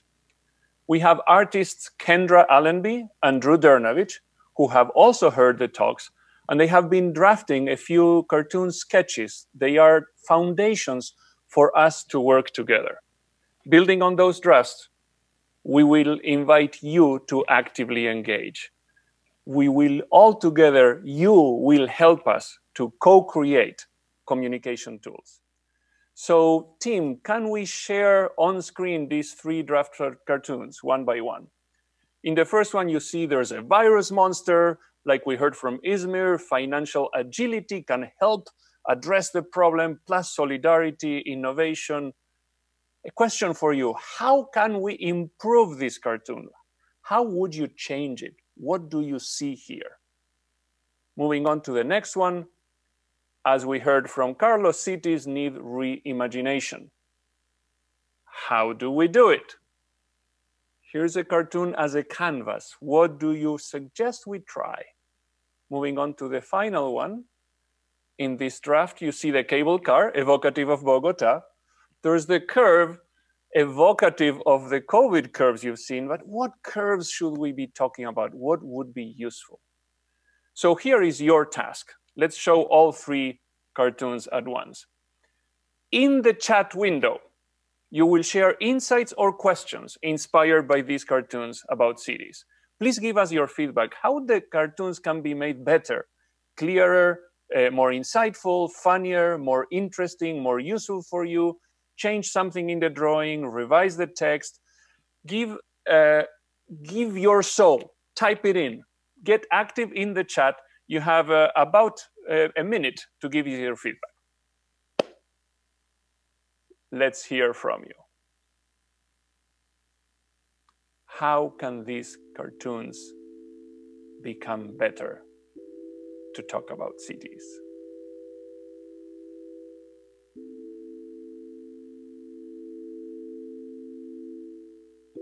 What questions, what imagery?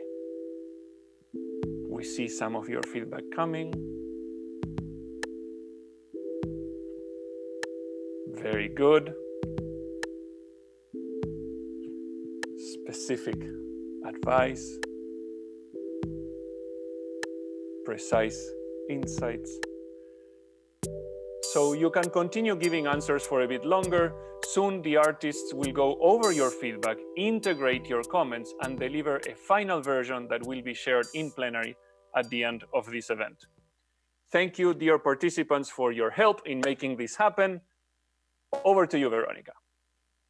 I hope you had a chance to step outside and get some fresh air like I was inspired to do. It's time to go back and check on our mural in Kenya. You want to see what's going on? Come on, let's go check it out again.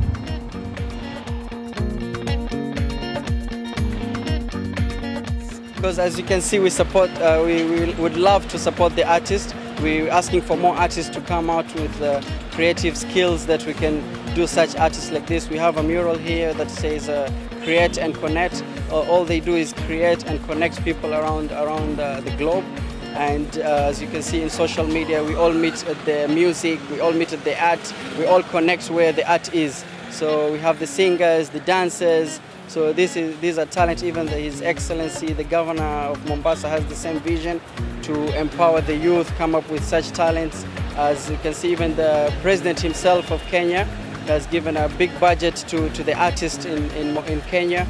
So we are looking forward to participate more with the artists locally, and we would most importantly ask for more artists to come out and give what they have back to the community.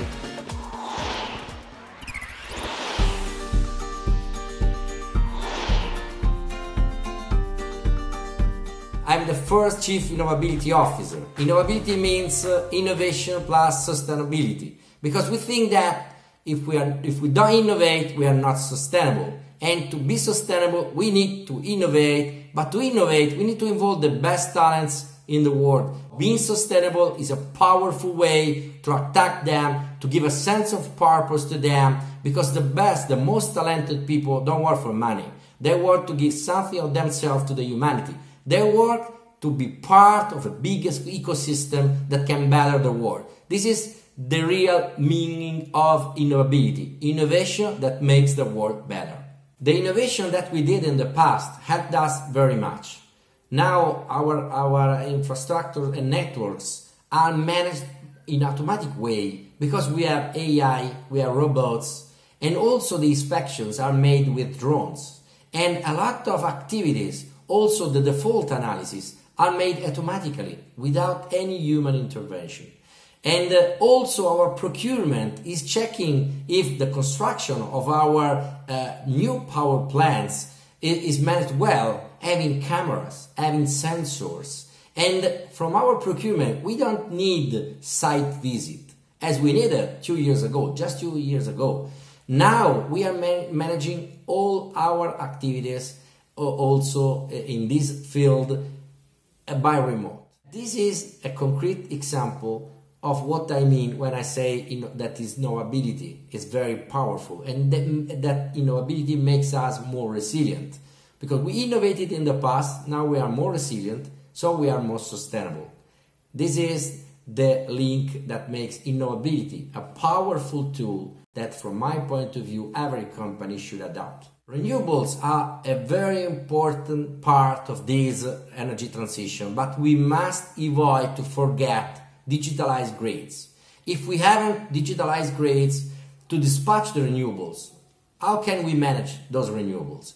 And if we don't have enough storage, how can we power our economy only with renewables? Storage is fundamental, and there is a lot of innovation, much innovation coming in the upcoming years on storage and also on renewables. Let's think about hydrogen and the role that can have to reduce emissions in hard-to-abate sectors. And let's talk about thermal storage and other forms of storage that we are already experimenting.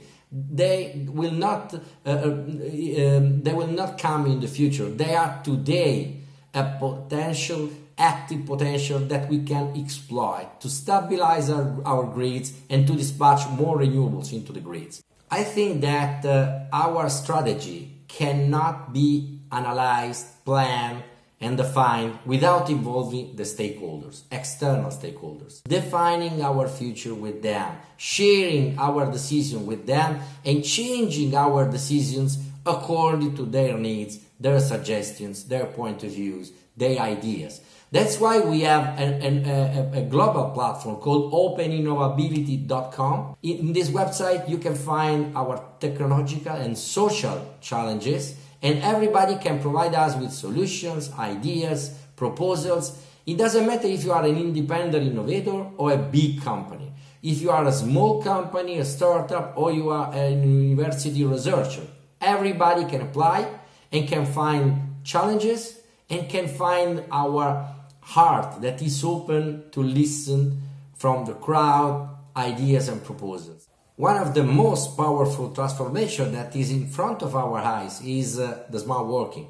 We have more than 37,000 people in smart working since the mid of March. And we did it, we managed this transformation without any problem because we worked before. You can't repair a window when it's raining, said John Fitzgerald Kennedy. And you can't make innovation when you have problems. You must work before. This is the fundamental link between innovation, resiliency, and sustainability. We work before, providing our people obviously with personal computers and mobile phones, and providing our applications with 100% cloud, and providing our people with the right culture and habit to work, having the smart working as a normal, that now this new normal doesn't affect us. It's just an opportunity. I hope that this new normal will be better than before. And when the COVID will disappear, I hope that we will appreciate more to give a big hug to a friend. Because now even the hug is forbidden. Even a talking very close to a friend now is forbidden. And it's part of the pleasures of our life. Welcome to our first carbon-free IFC Sustainability Exchange. My name is Bertrand Delaborde and I am the Director for Energy and Mining at IFC. Our goal in this session is to talk about transition in the energy sector at a time where this sector is going through unprecedented changes. Solar and wind energy have become the cheapest source of electricity in many of our countries, with projects awarded with tariffs as low as 4 cents, 3 cents, even 2 cents per kilowatt hour from Chile, Mexico to Vietnam and China, going through Senegal, Morocco, Tunisia, Egypt or India. This is also expanding to new territories with floating solar and offshore wind. Battery storage, the next big revolution, is starting to become a mainstream solution for power, but also for transportation. Also, connecting the disconnected, which is a big theme for today's session. Well, we now can do this off-grid in some remote area thanks to decentralized solutions, solar home system or mini-grid. So, for this session, we would like to highlight some of these trends and how IFC is working with governments and private sector to help catalyze these innovations in emerging markets. Thank you, Bertrand. My name is Lopa Shah and I'm with IFC New Delhi. IFC is committed to providing clean and affordable electricity. And one of the ways we achieve this is through our upstream work, which helps governments prepare for private sector investment. A good example of our upstream work is the Upper Trishuli 1 project in Nepal. With over 6,000 rivers and streams, Nepal has enormous hydropower potential. However, across the countryside, many families still rely on firewood for cooking. Upper Trishuli 1 is a 216 megawatt sustainable domestic hydropower plant located near the capital city of Kathmandu. It's also one of the largest foreign direct investments in Nepal to date. IFC led a $453 million debt financing package that included 9 international lenders as well as blended financing from our donor partners. Our environmental and social specialists also worked very closely with the company to assess and mitigate potential impacts according to IFC performance standards. Hi, I'm Nurul Lama with IFC Global Energy in Washington, D.C. I would like to talk about 3 innovations that IFC is supporting to make renewables even more accessible and reliable. The first is offshore wind, where we are seeing prices continue to decline rapidly, providing massive clean energy potential in many emerging markets. The second is floating solar, where solar panels are mounted on platforms that float on bodies of water. The key benefit of floating solar is that it doesn't take up valuable land space.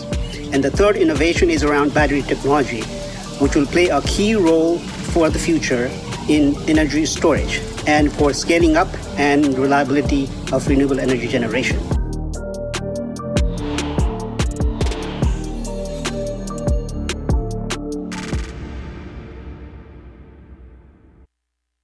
Now I want to learn more about offshore wind. In a minute, in the breakout sessions, you'll have a chance to discuss more. But first, using the polling link in the menu above, please share one new actionable idea or innovation that you have to increase access to infrastructure. Please share that with us now. Now remember, as Philippe mentioned in the beginning, we really want to hear from you. You can share those ideas now in the polling link in the menu above.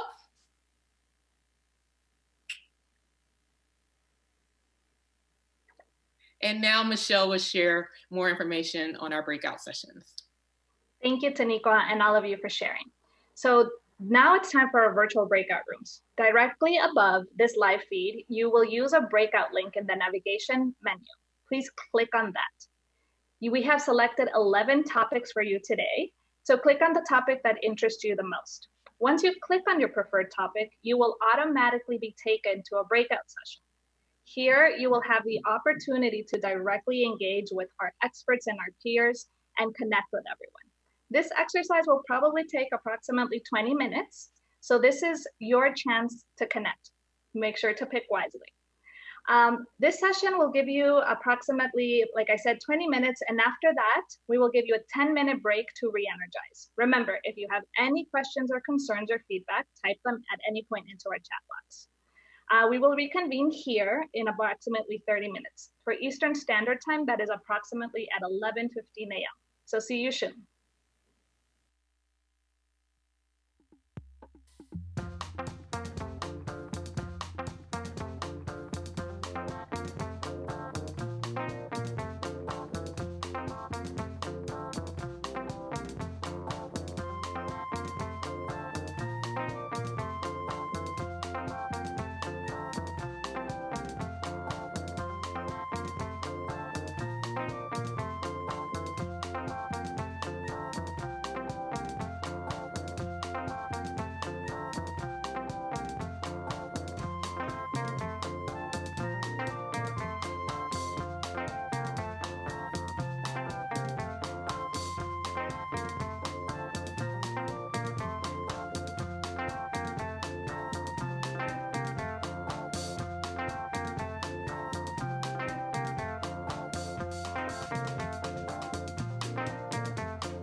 Hello friends, and thanks for the opportunity to be with you. Greetings from Boston. My name is Pablo Suarez. I'm a researcher at Boston University, among other things, and my work is focused on the relationship between information, decisions, and risk management. Now, in this event, which is about connecting the disconnected, I've been invited to talk about climate, COVID, and cities. In order to connect those three topics, we're going to be doing something unconventional. We are going to be playing a game, a simple game of cards. In this game, you will receive information and you will have to help make decisions that will have consequences. One of you, Carla, will be the one playing, but everyone will be an advisor. So, Carla, get ready. In these 4 cards, there is one that is special, the one you want. The other 3 you don't want. Your goal is to find the right card. I'm going to shuffle these cards and I'm going to give you a choice. Which one do you think is the good card? 1, 2, 3, or 4?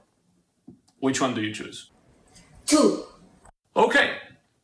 Now, I will not tell you if number 2 is the correct one, but I will show you that number 3 and number 4 are not the correct one. And now you have a choice. You can stick to your original choice, or if you want, you can change. You can switch to the other one.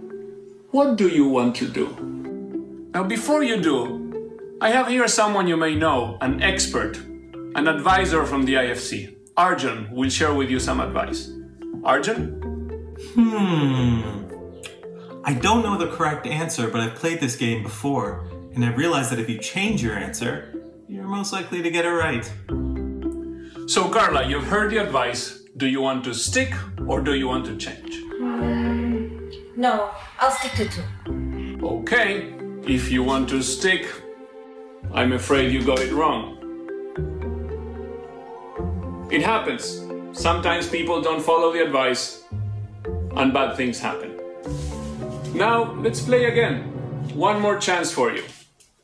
Shuffle, shuffle, shuffle. Card 1, 2, 3, and 4.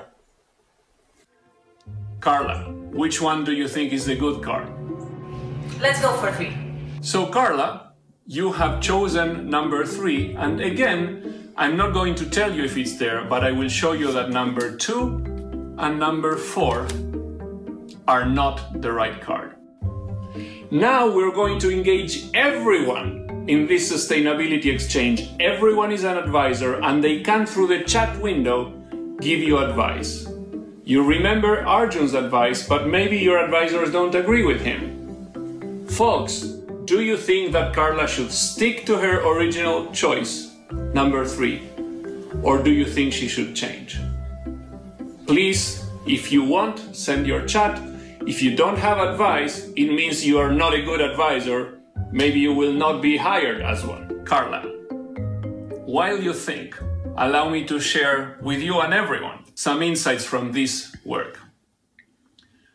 From decision science, we know that people have a tendency towards the status quo bias. There's a preference for letting things as they are, a preference for keeping decisions the way they were going to be. When new information comes from advisors about risks, about the desirability of change, guess what? It doesn't always work. And as we have seen in the context of a lot of emerging risks, whether it's climate, coronavirus, or many others that are very relevant in cities at the local level, it is hard for experts to get their message listened to, understood, and acted upon.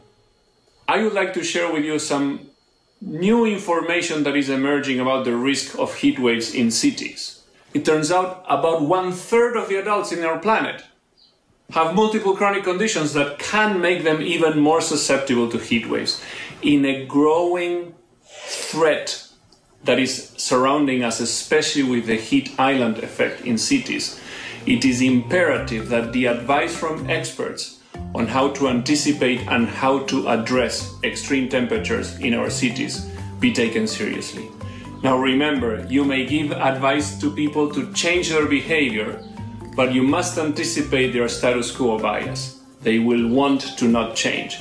How to help people make smart decisions depends on us anticipating the threat, anticipating emotional responses as well as facts. All the best to you. Wishing you a wonderful rest of the event. Bye.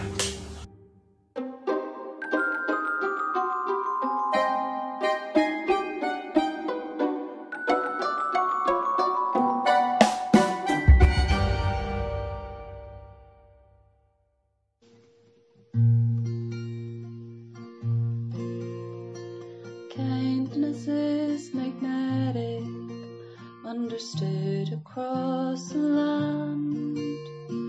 Free to give, make someone stay, just lend a helping hand. And we must stay apart. It means so much to make new plans and keep in touch. Self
Welcome back. I hope you had a great break. We decided to get together, my girls and me. They're going to watch the rest of the show with us.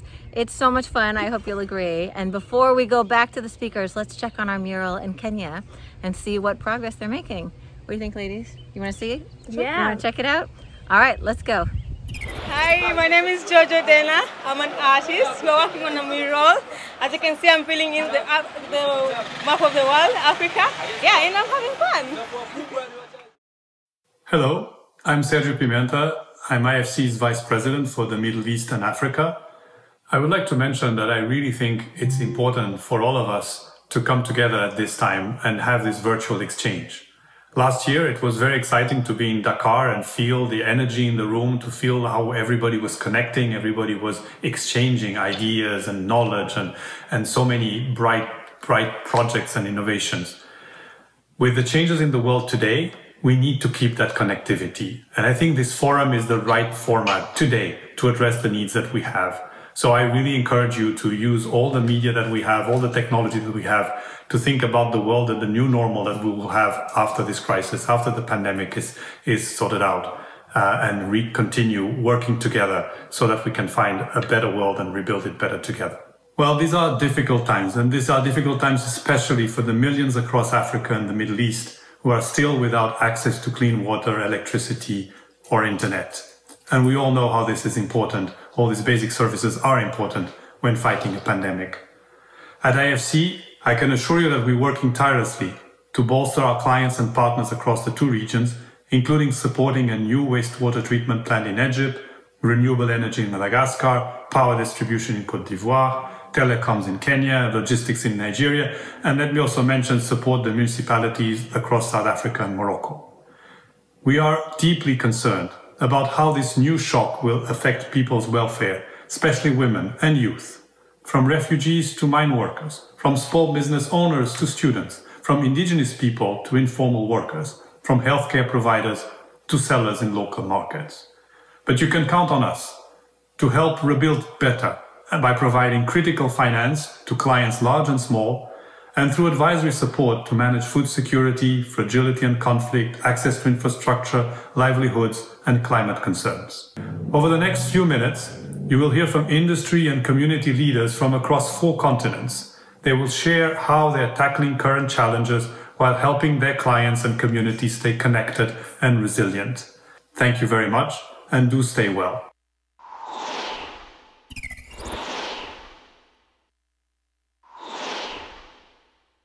Can you speak a little bit to your role in bringing together the Bank of Sierra Leone, the National Social Action, who's leading the Safety Net program, and UNDP and other partners, to how we include vulnerable groups and how we provide the resources to them in a transparent manner that also is cashless? One of the things which we are pushing right now, one of the projects, is to see how we can build a government-to-person platform called GTB, a platform to ease payment transactions. More so because at a time like this during the COVID, we don't want a situation where payments do not reach frontline workers on time, or there are discrepancies with the amount of payment that is made to them simply because it's through human interface. But the platform actually goes beyond. It's something that looks at sustainability. It goes beyond the COVID situation that we're faced with at the moment. The best use that could be made of this resource is well after COVID, to make sure that not only banks but also other payment platforms that are available could continue to be used by the government in ensuring not only health workers but other workers, generally speaking, could receive their payments on time. So what do you think would be a catalyst, or more or less a call to action, to ensure that what we do is more inclusive in society? A question that I fundamentally think about is how do we ensure that learning is universal and accessible and inclusive.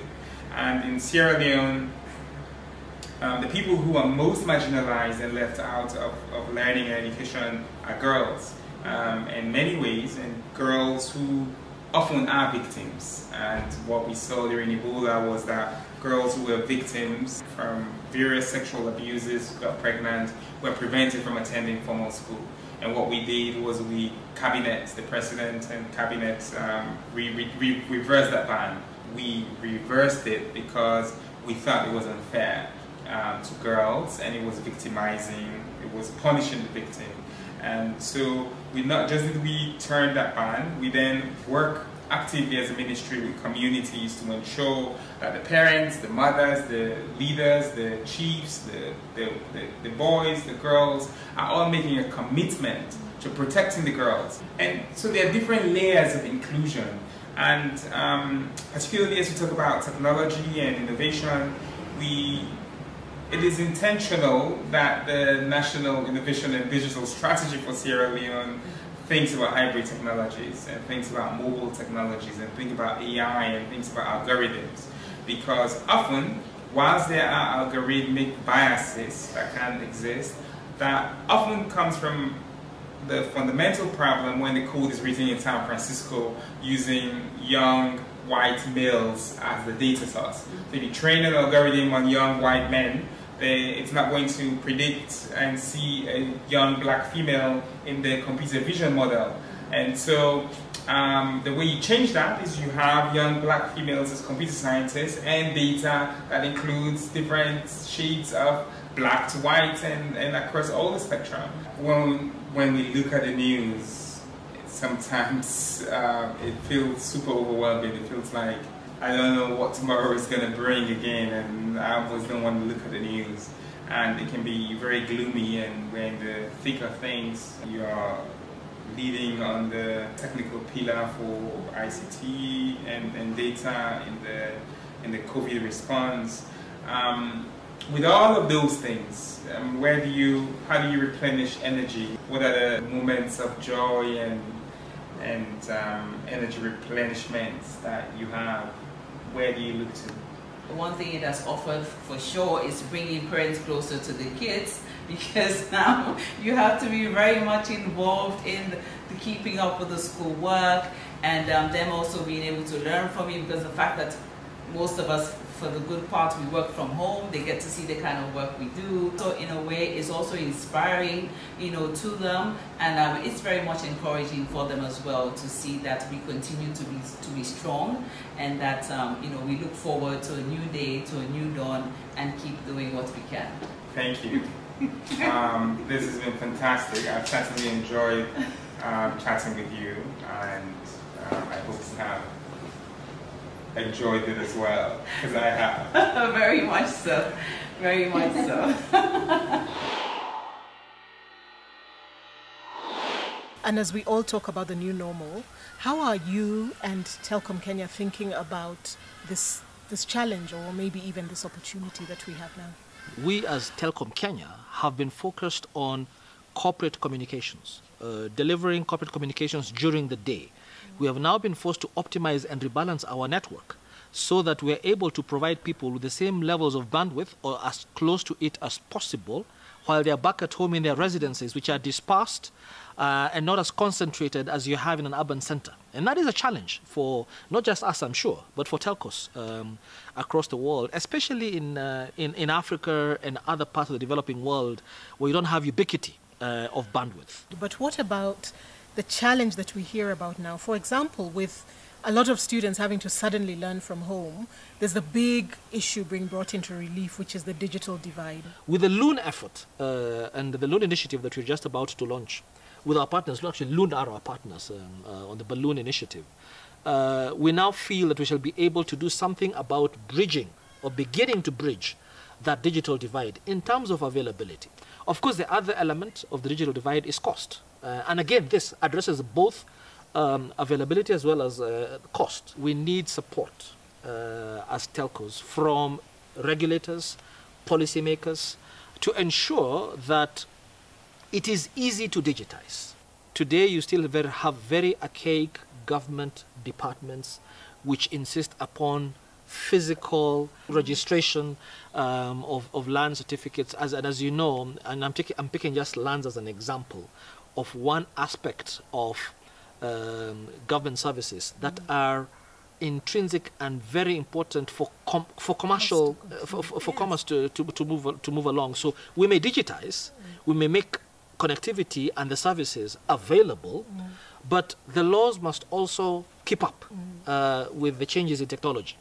The regulator is an important part in terms of ensuring a level playing field. For us to make sure that consumers are have available to them the best quality services at the most affordable prices, there must be healthy competition.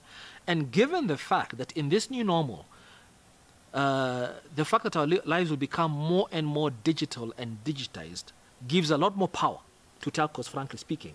And so we need choice, and that must be enforced. Could you speak to us a little bit about what you, in your current capacity or in that particular capacity, are seeing happening as a result of this new normal?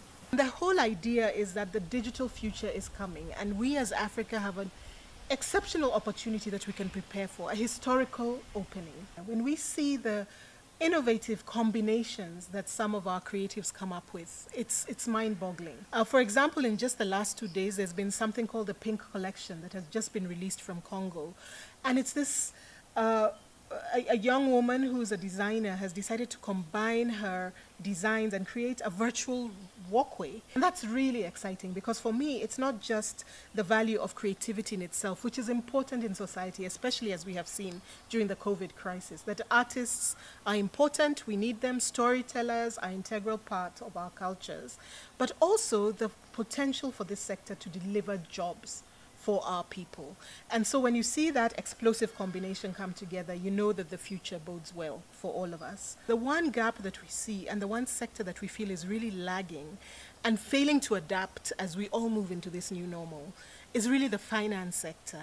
I think even in more advanced economies, we're still finding that finance is focused a lot on assets that are tangible and physical. What we're really trying to get the financial sector to adapt to is this idea that intellectual property is the wealth of the future. In this new environment, what counterintuitive advice would you give to the youth of the 21st century? With every crisis comes a new opportunity. So this could really be an opportunity for somebody who's young and hasn't yet found their way to really identify very quickly some gaps that might be there, and to be very agile, proactive. This will actually end up being, for some people, a real break where they remember it as a blessing in disguise and something that started them on a new path. So Nadia, it's been 14 years. Do you even remember how we met? So I know how we met. We were both studying engineering at the University of Cape Town. We actually met through our shared passion to get more women and girls into the engineering and tech industry. And we made the conscientious decision to actually focus on our passion full-time and leave very lucrative engineering day jobs. So it's so interesting because for the larger part of our relationship, we've actually just built this relationship remotely. And I think that speaks so much to connectivity. I think, as always, I guess we were but our trailblazers. We've connected in a way that most people are going to have to in a post-COVID world, even though it's not always in the same place. We prove that, soulmates can be digital. So Hema, you spoke about billion-dollar businesses. And, it's been a real passion of ours to be able to get women to be okay with money, talk about money, make lots of money. But there are some structural challenges and barriers. And maybe you can talk through some of the work that you're seeing going down this rabbit hole around finance and access for women. I mean, there's a number of structural challenges and why this is the case. But something that keeps coming up is the reason why so few female founders get funded is because there's so few female fund managers and there's so few female decision makers on investment panels. And until that happens, until we have more female fund managers at the decision table, at the, deciding who gets funded and being able to raise this kind of capital, we can't rely on others to invest in female-founded businesses. I think it's for us, it's having to do it ourselves, and that's really the journey that we're on to be able to change those statistics. We're so far from where we need to be right now. So when we talk about data, a lot of the time data science actually goes very, very much hand in hand with AI, artificial intelligence, machine learning, right? And actually lots of the time, it's not some poor person sitting behind a desk looking at all the data. It's actually algorithms that are sifting through all the information that we're giving and making decisions. And these decisions are made in finance, it's made in the justice system, system. It's made across so many different systems that you don't even know how your data is actually being analyzed continuously by machines. And what machines are learning is the biases that we had before. The racial and the sexist bias is intrinsic now in the machine learning algorithms. So that means that me as a first-time homeowner is going to go and get a higher rate, or I'm going to be denied a loan because based on historic data, it said that women of particular color coming from particular areas were high risk, right? And so for us, it's really important to be able to make sure that we work in a world where data is actually uncoupled. We understand what those algorithms and those data sets look like, and we make sure that we remove the bias so that we don't actually take the biases that we have in our real world into our virtual world. So, to the young future girl engineer, really don't ever let anybody tell you that you don't belong or that you don't fit in or that you don't look like an engineer. The world is not about fitting in. The world is about you creating the narrative, you deciding what an engineer is, because it really can be anything that you want it to be. If we invested equally in women, we would add trillions of dollars into the economy. If essentially the economies of the US and China, and who wouldn't want to live in a world where we'd have so much more and so much more prosperity by simply just investing in women? And so actually, when you think about it, it becomes a no-brainer. And so the right thing to do right now is to invest in more women.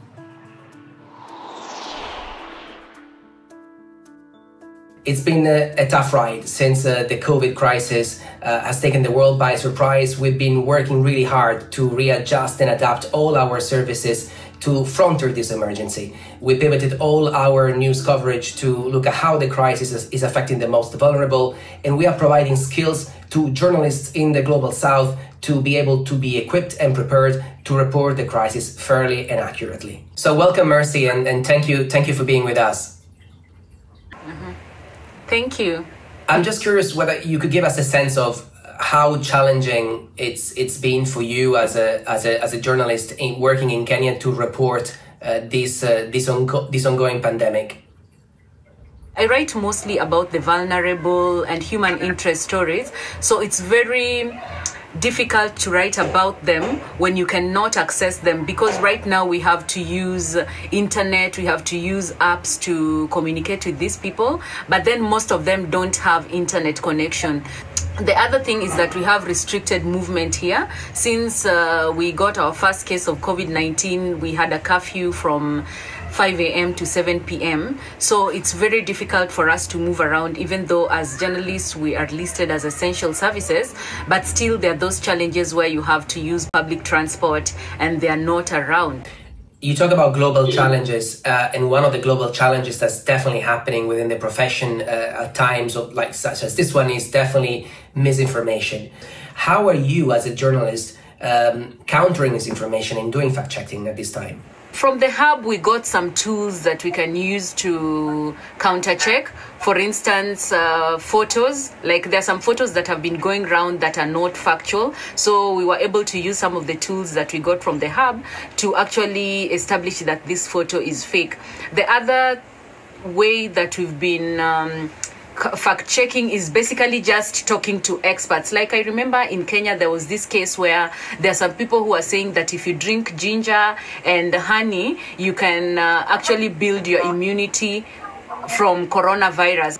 We were able to talk to doctors and experts to demystify that. So that has been an interesting part about counter-checking and fact-checking and just talking to experts and then publishing stories that are actually able to establish the truth. When you give them the real data and tell them that this person, there are 8 people, there are 10 people, there are 20 people who have died in your village, in your city, in your town, then it starts making sense to them. So I think data is very important because data helps us to contextualize the story. The other issue that a lot of journalists like yourself are been experiencing is this relationship with the government who has to provide information, but at the same time we've seen over 300 people in 40 different countries, 300 journalists in 40 different countries really being arrested with the allegation of spreading false information. And we've seen governments around the world tightening the screw on media freedom. Is this something that you've also experienced in Kenya?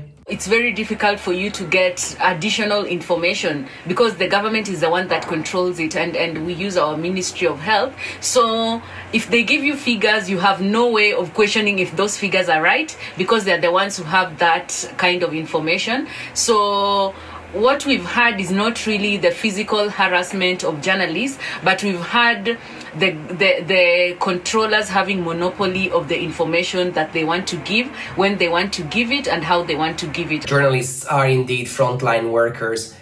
Is there any message you want to leave to anyone who's listening to this interview? The first one is I just tell journalists out there who are covering COVID-19 to press on, because I know how you can get fatigued talking about the one thing over and over again, but at the end of the day, you need to remember that you owe it to the people that you write for, you owe it to the people that you broadcast for, and in times like this, they really look up to the media to give them the truth. So let's not get tired.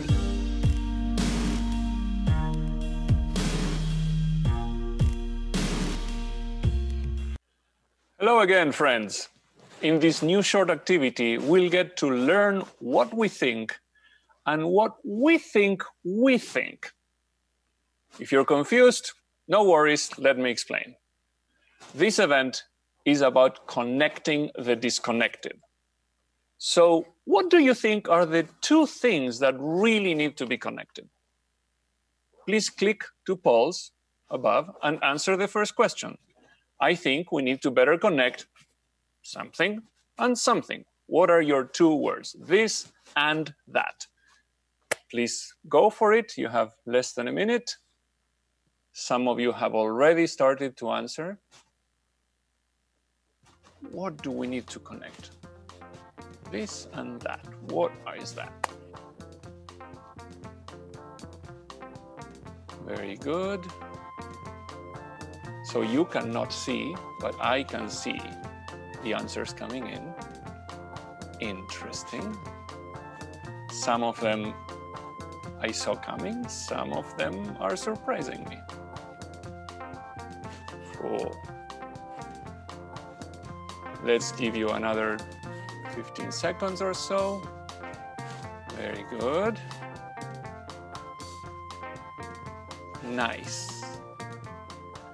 So you are answering what you think.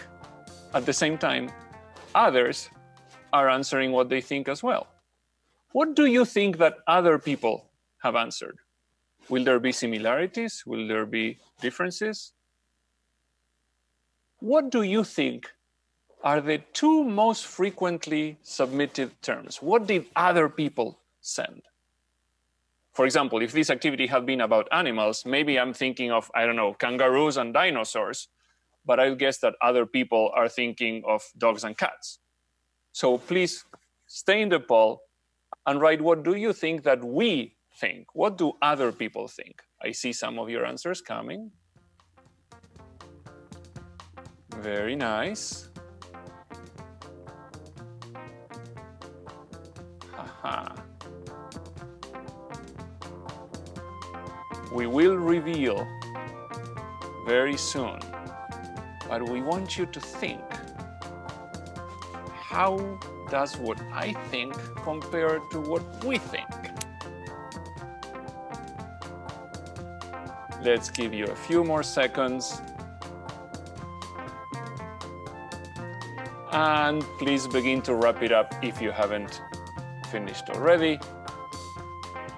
So, while you finish, surely many of you have noticed one important lesson from this activity. It's easy to know what you yourself think, but it's much harder to anticipate what other people think. And that is so important. You cannot connect the disconnected unless you think of what others think. And you tailor your communication to the gap between the two. Friends, behind the scenes, can you share, can we all see the answers to the second question? This is what you said that you think other people think. People is very central. There's a range. There's a lot of stuff that is fashionable. Climate, sustainability, data. You notice that there is only maybe sustainability second level, but there's There is a centrality to people. This is what you thought people thought. Now let's see the other word cloud, which is what people actually answered. There we go. Congratulations, friends. Looks like you all guessed that people has to be central to what we connect. We as people can connect all of these things: technology, leaders, governance, power, discussions, values, youth. Look at that. Look at how fun that is. Even local fun is there. So with this, I think we get a taste of how we think and how we think we think. The word clouds can be available if you ask for them. Thank you all. And now onwards to Michelle and Tonika with the rest of the event. Cheers. Thanks, Pablo. That was really interesting. So let's focus on people. Next, you'll hear from an impressive group of digital explorers and entrepreneurs from Nigeria to South Africa, Tanzania, Guinea, and Ghana. While you're journeying along with our explorers, please post on social media, Twitter, LinkedIn, Facebook, Instagram, one comment that resonates with you.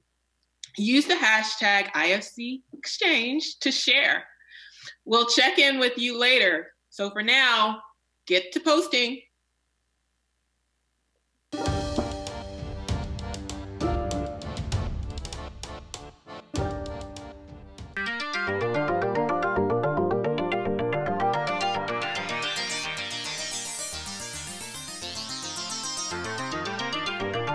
Hello, my name is Mubarak. This is Guyana. Yeah, so we're from Bezo Money.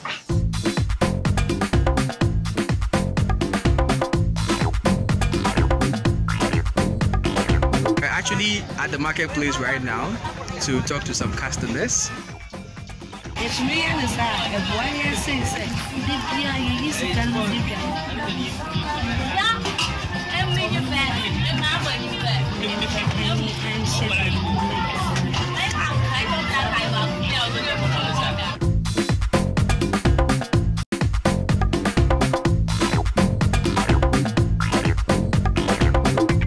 That's us from Diana and Mubarak in Ghana.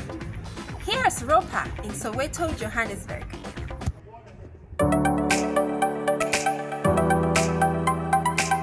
I'm Ropa in Johannesburg. We're Kweza and this is our story.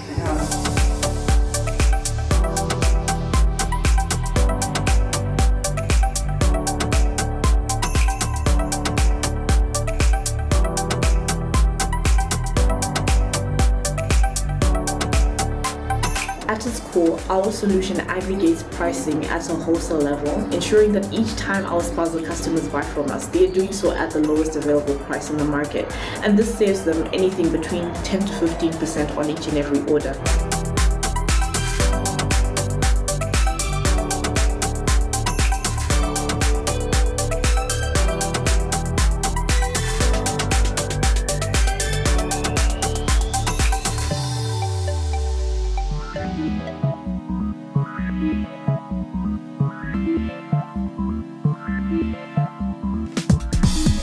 Created informative illustrations and animation to help distribute advice on how to slow down the spread of coronavirus. Durant la période du Covid, j'ai eu à lancer à travers la fondation originale, la première fondation numérique de promotion des arts et cultures, avec un focus sur l'Afrique, un podcast intitulé Curiosité. I'm helping people stay safe by making a documentary on the COVID-19, together with more than 20 filmmakers around the world. And we are sharing it on Facebook. Après, je suis en train de travailler sur un projet de série de petites vidéos de 2 minutes sur les jeunes femmes et hommes entrepreneurs en Côte d'Ivoire. L'objectif, c'est de leur donner l'opportunité de parler de ce qu'ils font déjà.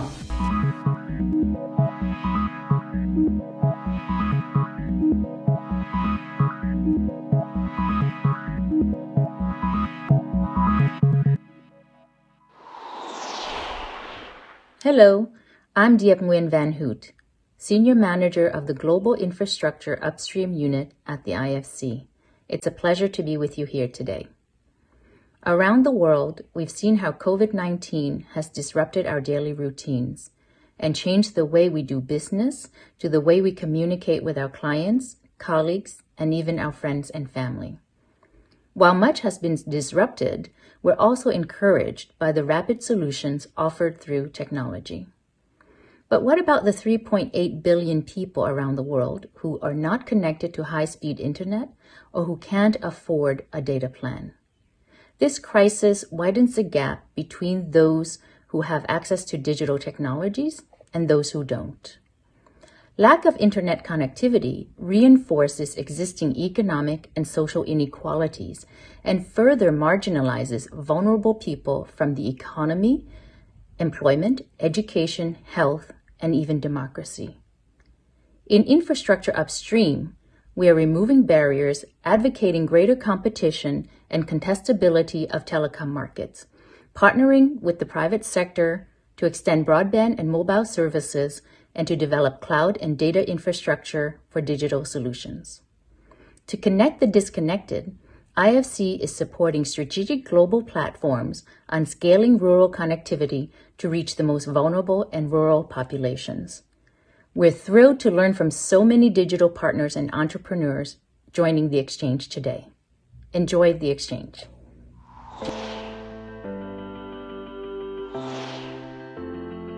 Hello, my name is Obi Ozo, co-founder and CEO of Kobo 360, a digital supply chain platform across Africa and Middle East. COVID-19 has presented an interesting challenge, especially in the frontier markets, where we are faced with a crisis of not only curtailing the widespread of the pandemic, but also keeping people safe and also fed during this crisis. It's been quite an interesting challenge as we had to kind of stay home, but while still finding a way to keep the wheels of supply chain moving. But this has provided an opportunity for me to spend more time at home with my family, especially the kids, and also to reflect on what digital means for Africa and also frontier markets. And I'm excited to see this pandemic become eradicated and also to see the world move towards digital more. Africa is very fragmented. We are 1.2 billion people, close to the size of India or China, but we have 54 countries. So it's very difficult for us to come together and do things. And that has caused a lot of inefficiencies in intra-Africa trade. To be able to move 1,000 kilometers of goods from Lagos to Ghana will take you about 10 days. While the same kilometer takes us 2 days to be able to deliver within Nigeria. So what Logistics and Kobo has been able to bring is to be able to start connecting Africa again, right? So we begin to do intra-Africa logistics and making it easier for companies to move goods across borders, bringing transparency and visibility and also cost savings. Another interesting thing for me as an entrepreneur is that we've been able to bring attention of actually international investors to the continent, where before it wasn't there. But investors understand that logistics is critical, and we have been deploying technology to try to disrupt that sector. And they've come in. We've seen the likes of IFC, Goldman Sachs, and other world-class investor base come to partner with us. So I think there is need for different stakeholders in Africa, especially the governments, to be able to come together and really start working together to drive growth in this continent. They have I have to commend them. They've started some of those processes. We've seen the work they're doing on the Africa Continental Free Trade. That is commendable, but we're yet to see it take off. And Kobo is actually at the forefront of that. We are working to build a blockchain solution that will power that. We have already started the phase 1 of that blockchain within our ecosystem, and we are working with Afrexim Bank and other important stakeholders in the AFCTA to see how this solution can be rolled out, not just for land-based supply chain, but air and sea as well. Entrepreneurship is quite an interesting journey. Personally, I've been through this since 13, but it's not that fun. But there is a call to serve, in my view. For us here in Africa and Middle East, I think what is interesting for us is the ability to be focused. There is too much opportunities here. It's not like in the US where you have a solution and looking for a problem to solve, right? Here there is a lot of problems that you need to crack your brain to find solutions for. So I think one of the key things is discipline. Being able to focus on one thing and solving that, and solving it to scale, right? And once you do that, you can take on other interesting problems, right? It was great to be part of the exchange, and we're very excited, and we learned a lot, and also we hope that we're able to make some impact, and we look forward to hearing from the next speaker. Good morning. My name is Muntaga Keita. I'm an inventor, the founder and CEO of Tulip Industries, and we manufacture high-tech that will help us in developing countries and now in even developed countries. Today we live in a global village.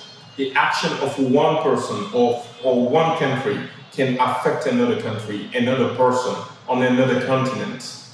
So technology brings us together in such a way that nothing else brought us together in the past. At Tulip Industry, or myself personally, or research and development team, we are always on the lookout for new technologies, for new approaches, thinking out of the box.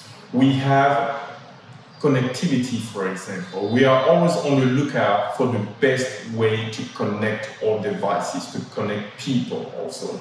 So connectivity is number one. Telemedicine is number two, because today we know information is key to everything.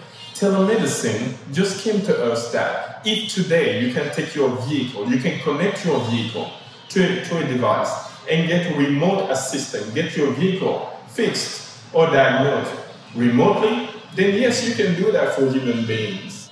And at last, we have the artificial intelligence also. This domain is really vast and really interesting. People might not think about this, but Africa is really a breeding ground for innovation. For us, this is the time for that industrial revolution. We have seen what is done like abroad. And today we are being inspired by all that, and we are trying to redesign Africa. So now we are starting the industrial revolution in Africa, and ideas are coming from everywhere.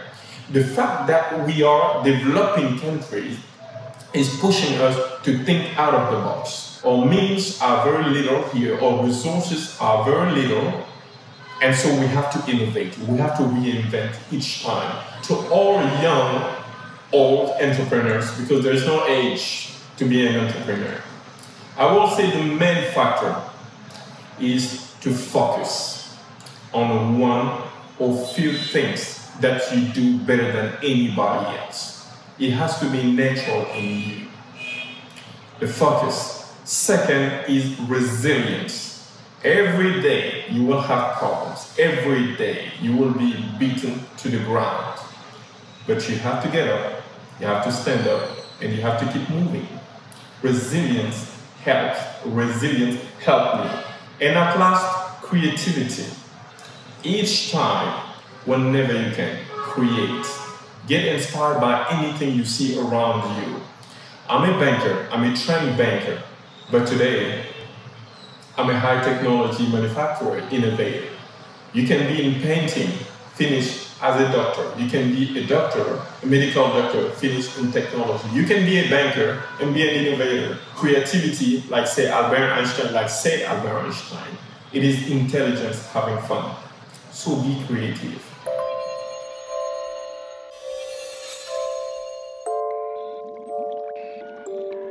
I'm Rosa Vasilieva, and I'm working with the World Bank and doing my PhD research in the area of digital innovations and engagement. Digital technologies present a great opportunity to connect the disconnected. One example from my work is the Community Mapping Initiative in Tanzania, supported by the World Bank. The initiative is called Ramani Huria, which literally translates open map from Swahili. It works with the communities to create high-resolution maps of their areas, and they're using mobile phone technologies, but also drones to collect the data.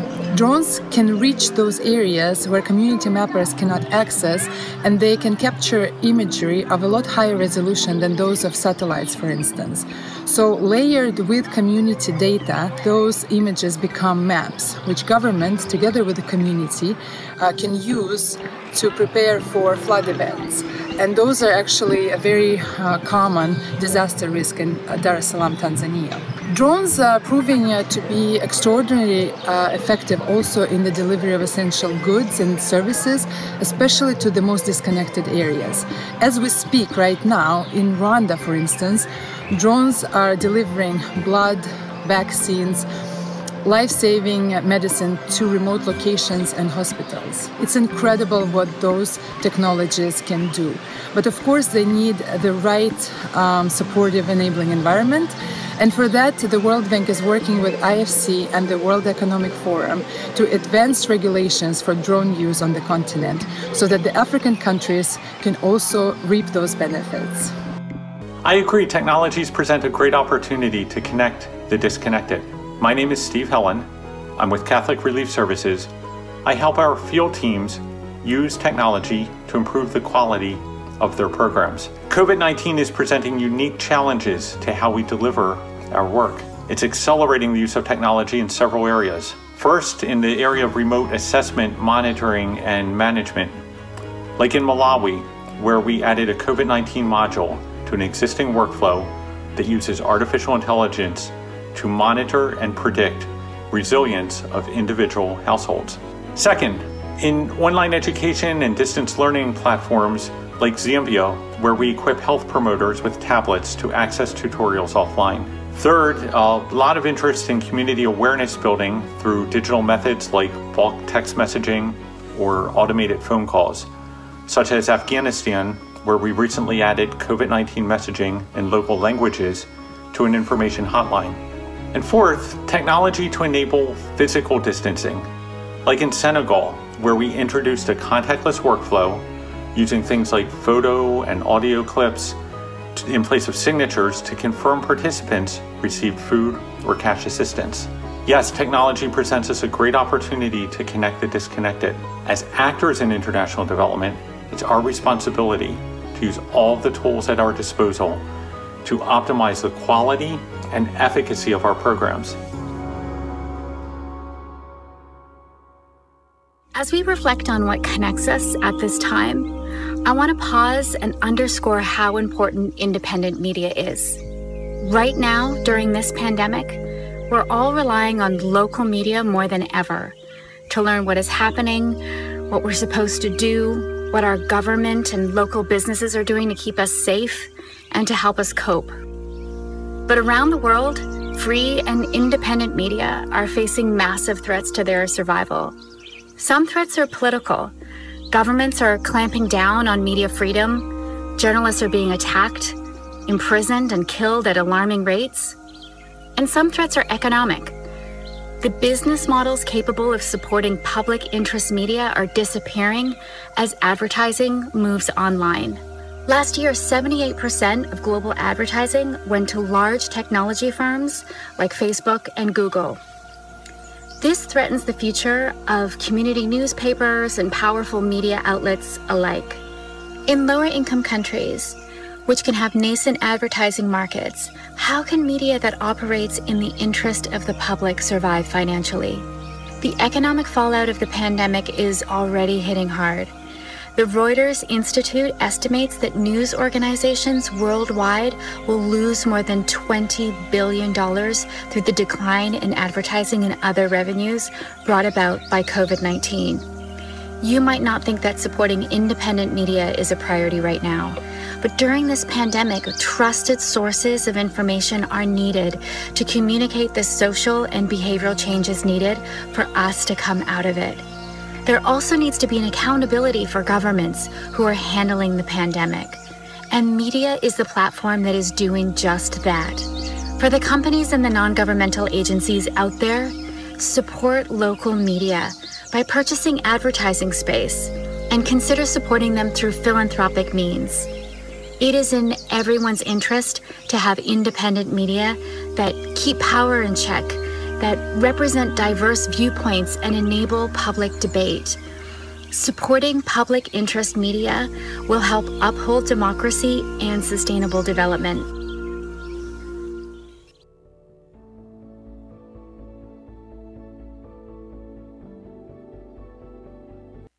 we're reminded of why representation is important and why local voices really matter.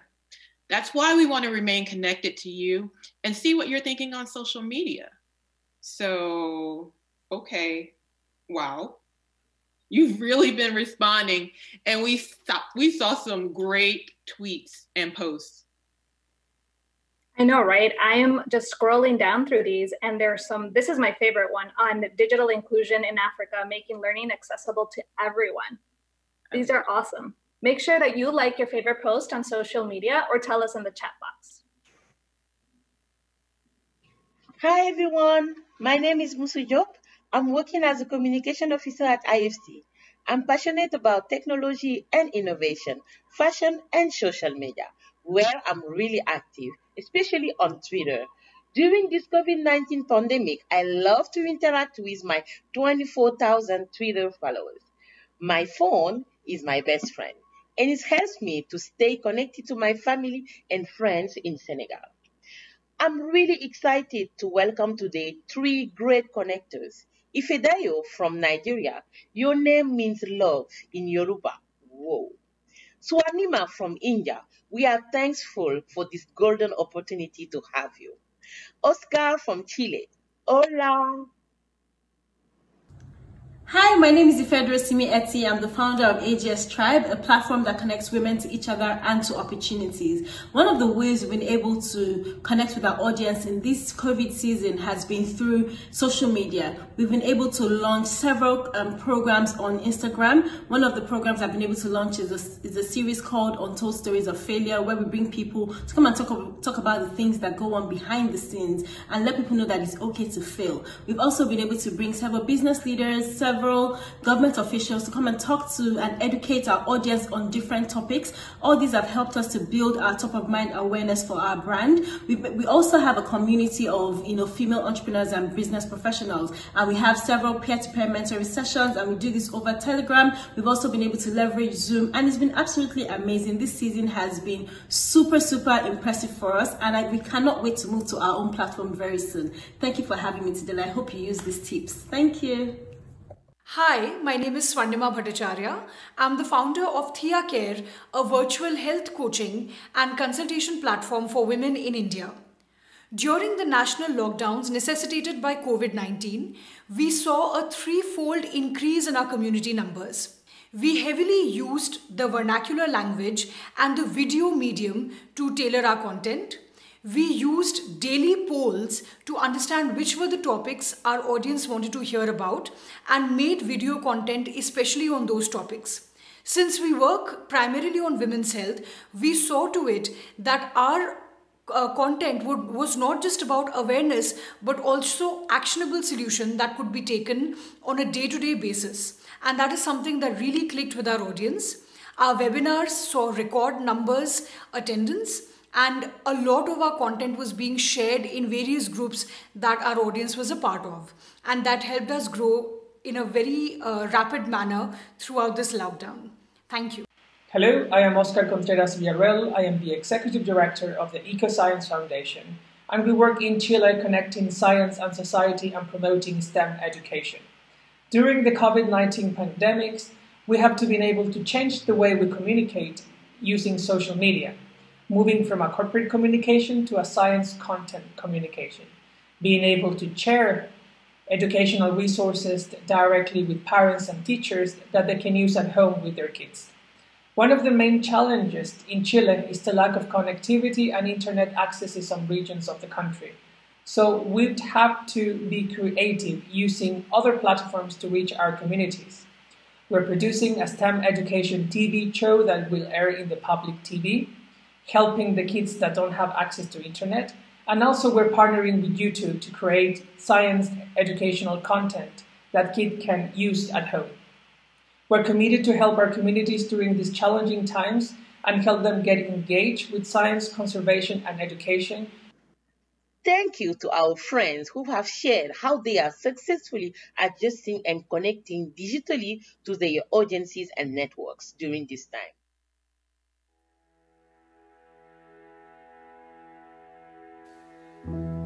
It started slow. We didn't see it coming. Mornings were still bright, nights were still warm. We still found the time to love, to laugh, to live and share our lives with the world. It started slow. We didn't see it coming.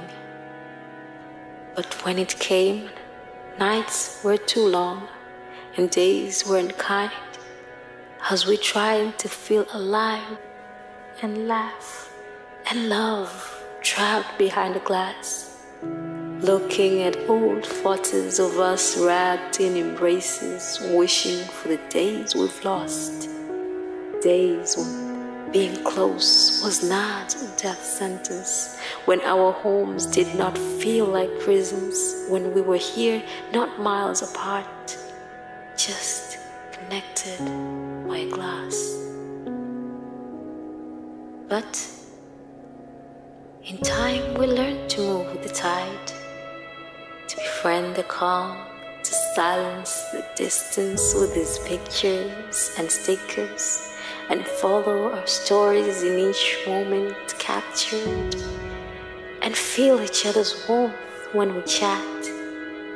We learned that we can grow through the glass, and through this wall we can last. And when we do, I know we'll remember to love like we used to, and we'll embrace the sun as we embrace the world in our palms.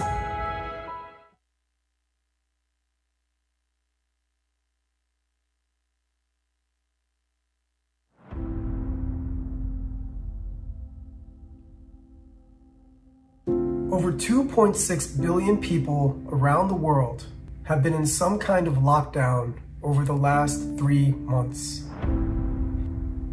People are struggling to keep food on their tables and their families safe. Yet beneath these pressures, there is a looming crisis of mental health. Even before COVID, mental illness was a global pandemic, neglected and stigmatized for far too long. Under lockdown, domestic violence and child abuse are spiking everywhere. So what can we do? Companies are ramping up mental health services and checking in with staff to help boost morale. These measures are cost-effective. Communities are reaching out by phone, practicing mutual aid, and doing talk bench therapy. These practices draw on existing traditions and cultures. Children's needs must also be addressed in mental health interventions. Children face unique vulnerabilities, and engaging children can transform attitudes in families and communities. The private sector, governments, and civil society all have an important role to play in addressing mental health, as do all of us. Acts of self-care and acts of self-kindness are important at a time like this. Self-care includes getting enough sleep, staying hydrated, and exercising. Self-care also includes mindfulness activities, such as meditative practices and the simple act of taking deep breaths. But more importantly, self-care also includes staying connected with loved ones and friends. Staying connected is very important for our mental well-being. It is important to remember that we are all in this together. Even just the smallest act of asking someone how they are doing and listening deeply can make a huge difference. Start today.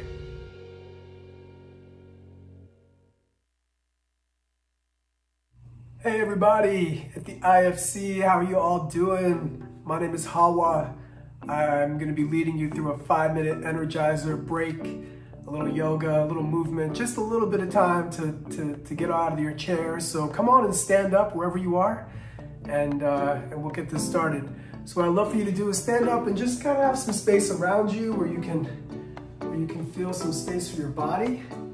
Now here we go. We're gonna take the arms, and And we're going to take the left arm in the air and take the right arm and try to thread your right arm under your left, and maybe you can catch your thumb.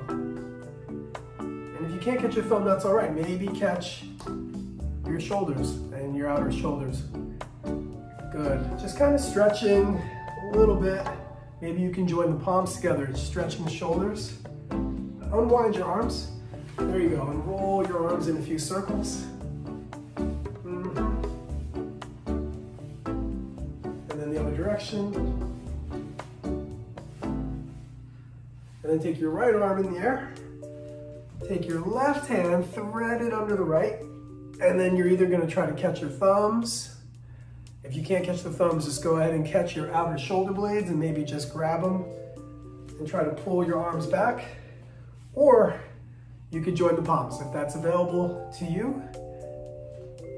And just press your elbows together. Take a couple of breaths here. Really wonderful way to just stretch out the shoulders, especially when you're sitting all day. Unwind the arms. And do a few shoulder rolls for me, forwards and backwards. Great. Now from here, we're going to take our hands to our hips. You're going to bend your knees slightly, all right? And with your knees bent, I just want you to really gently push the heels of your palms into your lower lumbar, kind of right around the upper buttocks, and take the hips forward and just lean back gently. So you notice how I just did that forwards. So I'm bending my knees slightly, and I'm just going to lean back really gently. No matter where you are, try not to feel into a space of pain, but just try to feel a little bit of softness, right? So you bend the knees, you lean back, you take the hips forward. Now from here, take your hands behind your back and interlace your fingers just like this. All right? Now from here, with the fingers interlaced and the feet about hip distance apart, take the shoulder blades, lift them up and stretch them down the spine. There you go. And some of you will be here. Your hands are going to be right alongside your hips. Some of you might even be able to take your hands a little bit away. I invite you as an option to take the hands a little bit away from the waist, and you'll feel a really nice shoulder stretch here in the scapula. Go ahead and unwind. Great, let's go ahead and start to shake. We're gonna shake the hands. And then as you shake the hands, like so, you're gonna start to shake the shoulders up and down. And just start to loosen the shoulders, loosen the arms. So really just getting really relaxed. You're just kind of letting the body relax. This is a great way to start to move tension out of the body. And I'm bouncing with my legs. So I want you to try that. A little bit of bounce, and notice you're kind of letting the whole body just kind of collapse. There you go, just like that. I mean, I can't see you, but I can kind of imagine you with me here. Let's do this for about 10 more seconds. Get really loose, get really, really loose. Go ahead and stop. Take your hands over your hearts. Close your eyes for just the next 10 seconds and see if you can feel your heart beating.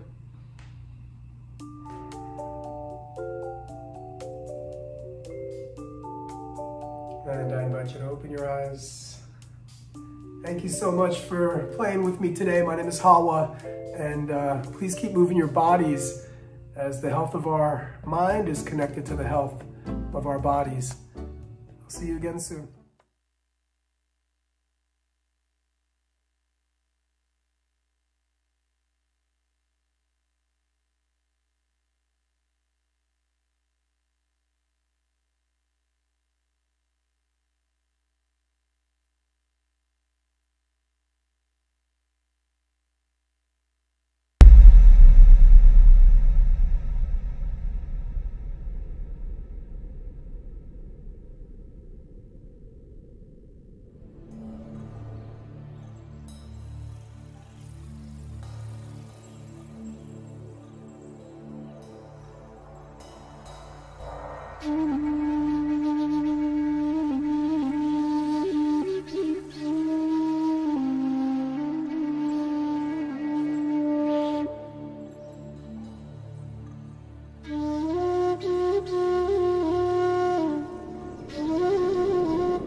women and girls are the most hit by the hardship of the economic fallout. We also have girls being left out of school and exposed to gender-based violence. We reshuffled and redesigned our interventions to prevent and protect the most vulnerable women and girls. IFC partners with companies and key allies like Global Affairs Canada to ensure their investments create value for host communities all over the world. In Guinea, IFC has worked for over a decade to ensure that the mining sector benefits women and girls. Focusing on women in community development and in business linkages is really critical. And IFC does just that in collaboration with its clients, including in its response to COVID-19. IFC has partnered with Guinea Aluminum Corporation, UN Women, and the International Trade Center to support women in soap and mask making to stave off infections and create durable income-generating activities.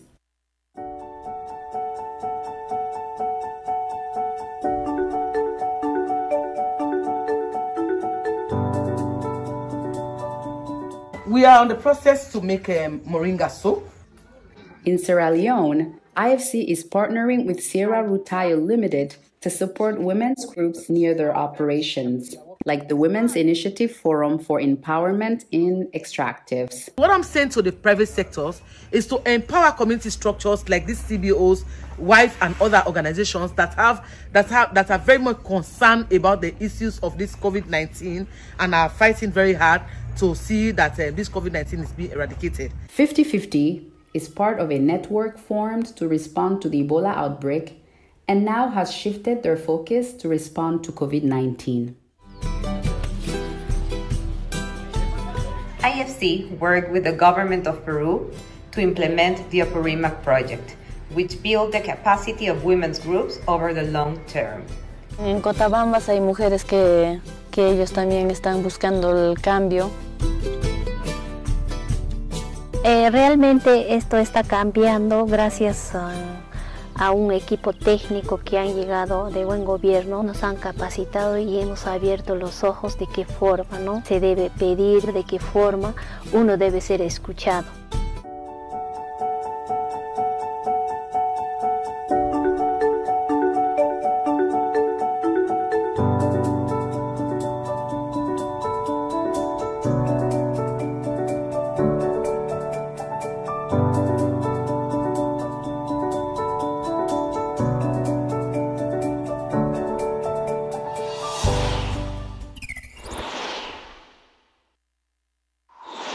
I'm Abdoulaye Magasiba, Minister of Mines and Geology of Guinea.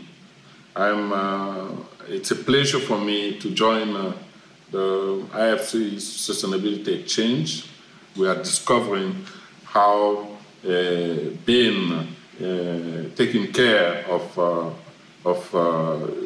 your relatives, your friends, and checking on them is important. And also we are now somehow more connected to people that are important for us than we used to be. One of the most counterintuitive features of the Ebola was that building big hospitals, big health centers is not enough to be able to deal with such a large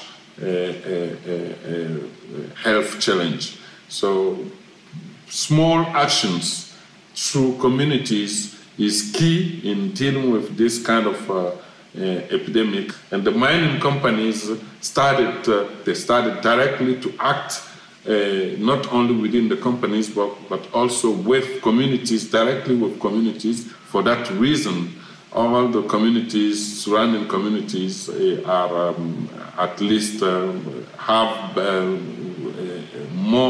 even more protected than other communities in the country. The shared infrastructure is important in this new normal environment because actually, in addition to the financial and the economic benefit of infrastructure sharing, one of the key benefits is getting people to work together. Before we start sharing infrastructure, it was mining companies were like on islands, not engaging on a daily basis among themselves. But now the dialogue is almost permanent because they are sharing infrastructure, they have daily operations together, and they've been working together to make sure that they have a coordinated approach in responding to COVID. Women's contribution to the economy is tremendous, and when you wake up at 4 or 5 a.m. in any city in Guinea, you will see that 80 to 90% of the people you meet are women, but only half of the population is made of women. So that shows you that they work hard, that the one who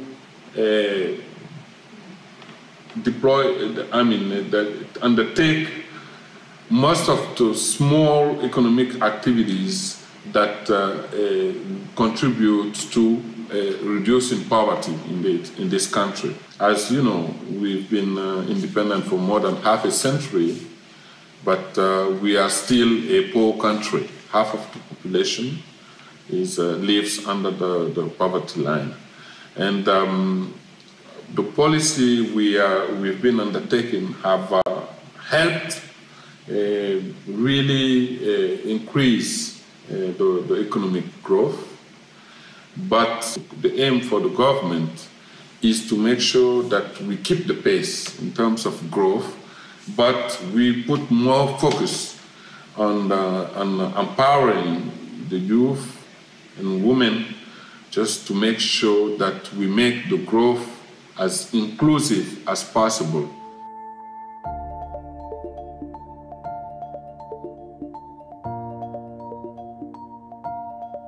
Thank you so much, Minister Magasuba. During this next session, we want to see your artistic side. Over to you, Taniqua. Okay, your task.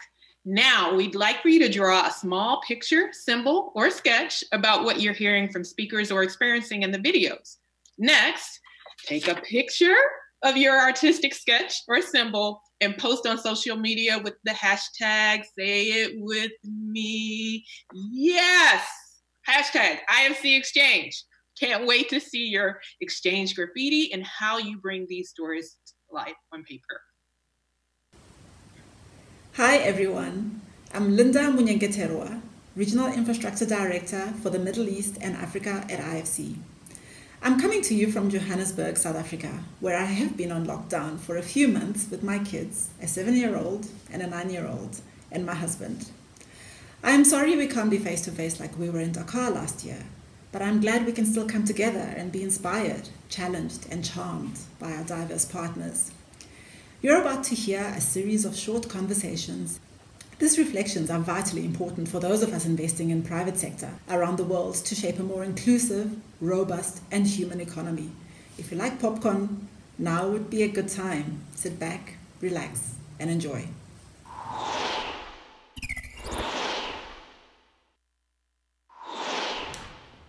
Teresa, thank you so much for joining us. It's a delight to have you here. And I'd like to kick us off by asking you, given the company where you're on the front lines. How is BRK providing access to water in a safe and stable manner for communities across Brazil? As you know, in Brazil, we have 0.5% of population, 100 million people without access to sewage. And we are still having 35 million Brazilians. It's the size of a Canada population without access to potable water. So what we are doing as a company is guarantee that with the safety and health of our employees, we keep investing to connecting people with water and sewage treatment. So this is absolutely fascinating, but it must be difficult. Why don't you tell us what are some key challenges that you have faced as BRK to be able to do what you just mentioned? Well, to be able to prioritize and keep investing, we need to have a sustainable company, which we have. But we are right now concerned about the delinquency rate. We know that the pandemic is affecting the economics of all the countries around the world. It's not different in Brazil. We are under development country, and this is something that's affecting directly and especially the low-income people. And most of people will become low-income. So how these people that will start to have access to water and sanitation service will be able to pay for the service. So we are working very closely to the communities. We stop cutting for no payment of the service for a period of time, because we know that all the families needed to adapt to this new situation, this economic challenge situation.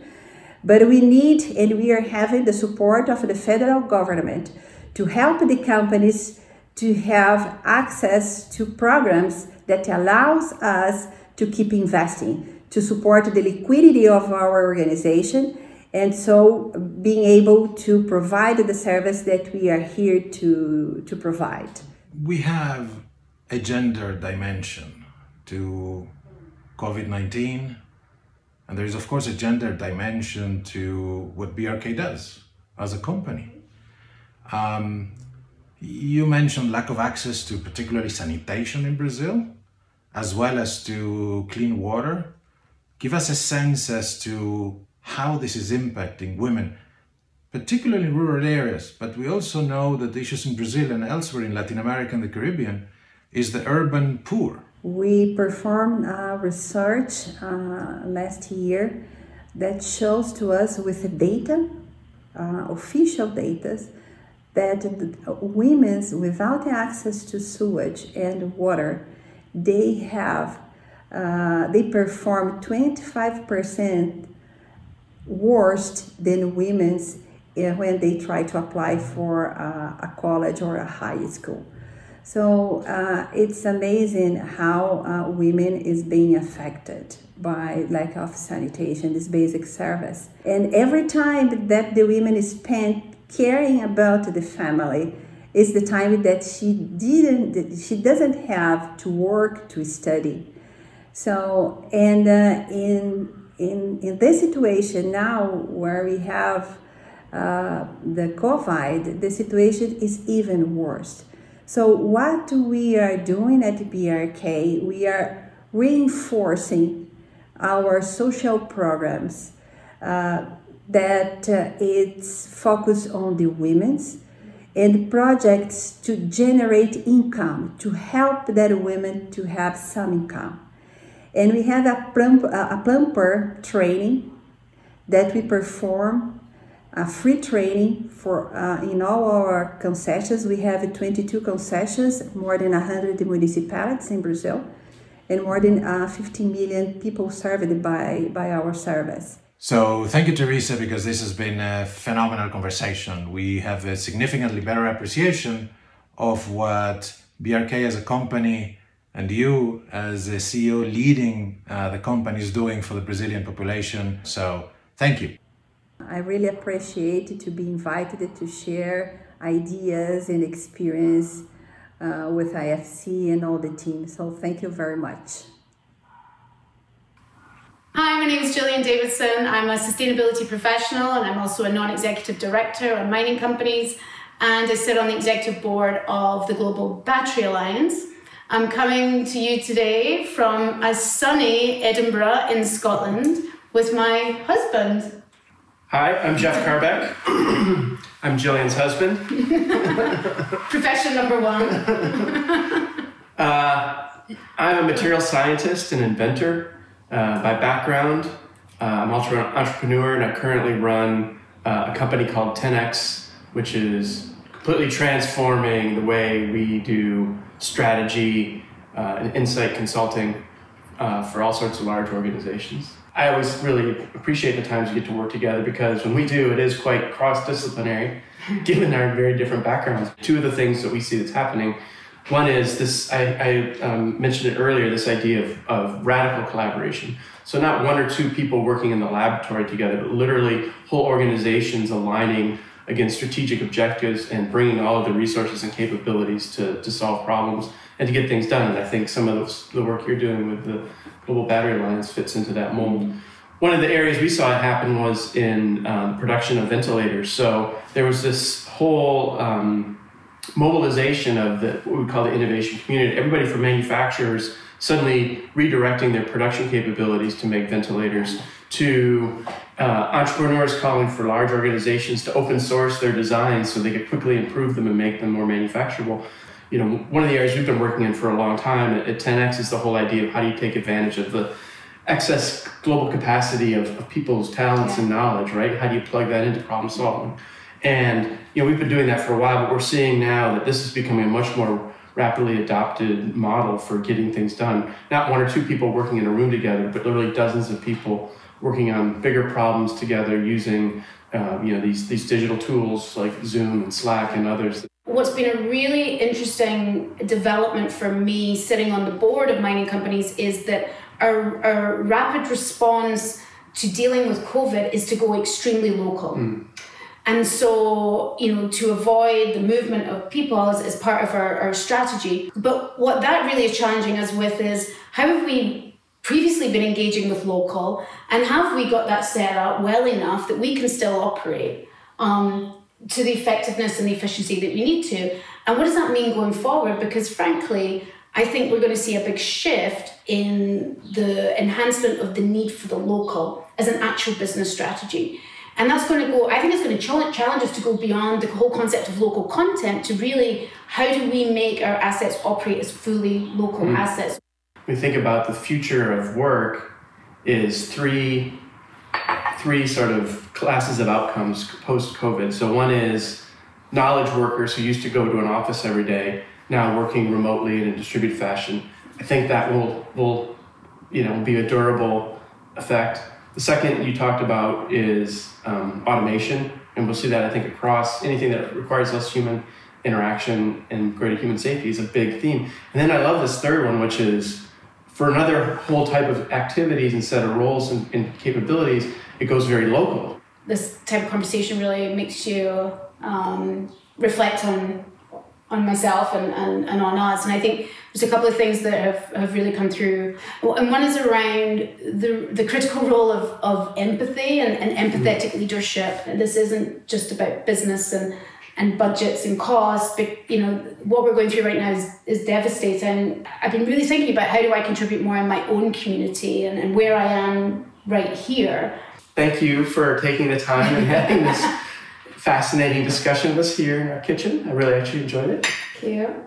And thank you for having this conversation at the IFC Exchange. I look forward to seeing you in person next year. Cheers. Cheers. Aziz. Yes, Mom. So we've been home like for 60 days, more or less. So what have you learned from that experience, you and your friends? The only thing that I felt that was missing was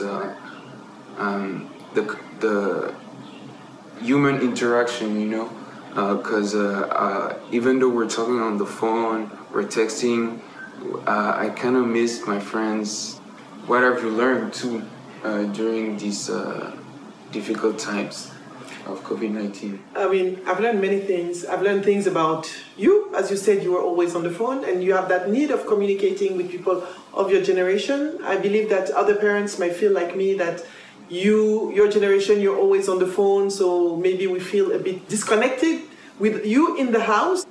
But as a professional, I've learned that I don't have to travel everywhere to perform my duty, but I've noticed a big need for more connection. We are in times where people need to be reassured. We need security, emotional security. We need also to know that we are not alone in this. We need a lot of empathy. So I really pressed and pushed on the fact that empathic leadership is the way forward. especially in these days, and empathic leadership, meaning knowing how to communicate to each person. So during your calls with your clients, what do they need? What are they asking for? Mostly they need to know how to communicate in times of crisis. I tell them to keep connected to their customers via a personalized email, personalized messages coming directly from the CEOs. Hierarchy has disappeared in this time. We're all in this together. The chain has been reduced. It's human-to-human communication. A more human point of view, less commercial, and much more empathic. That is, thank you, Aziz, for the question. And what are your advice to those people who are not connected but still have businesses? What can they do? It is difficult.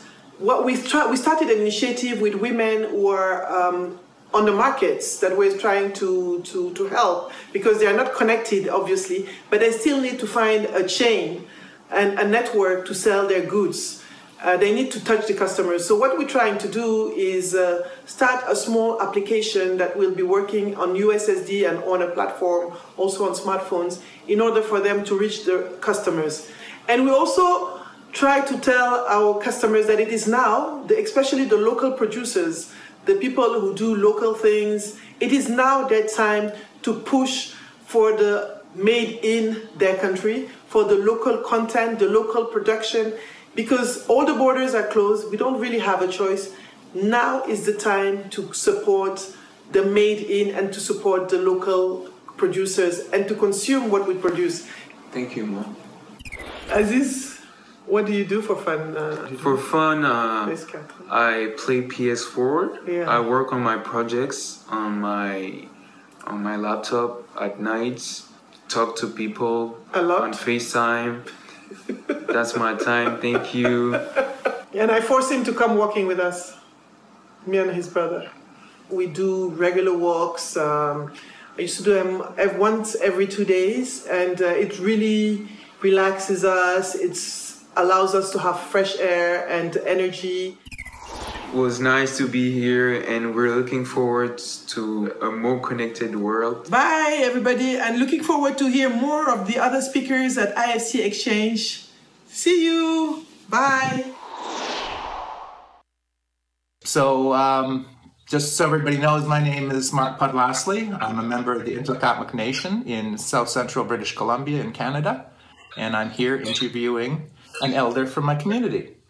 Pearl, would you like to introduce yourself, please? Hello, everyone. My name is Pearl Hewitt.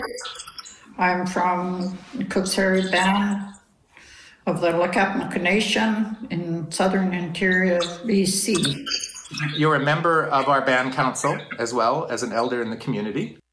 Yes, my role at council right now is to deal with the registry for all our band members and take part in all of the businesses that come forward in our meetings.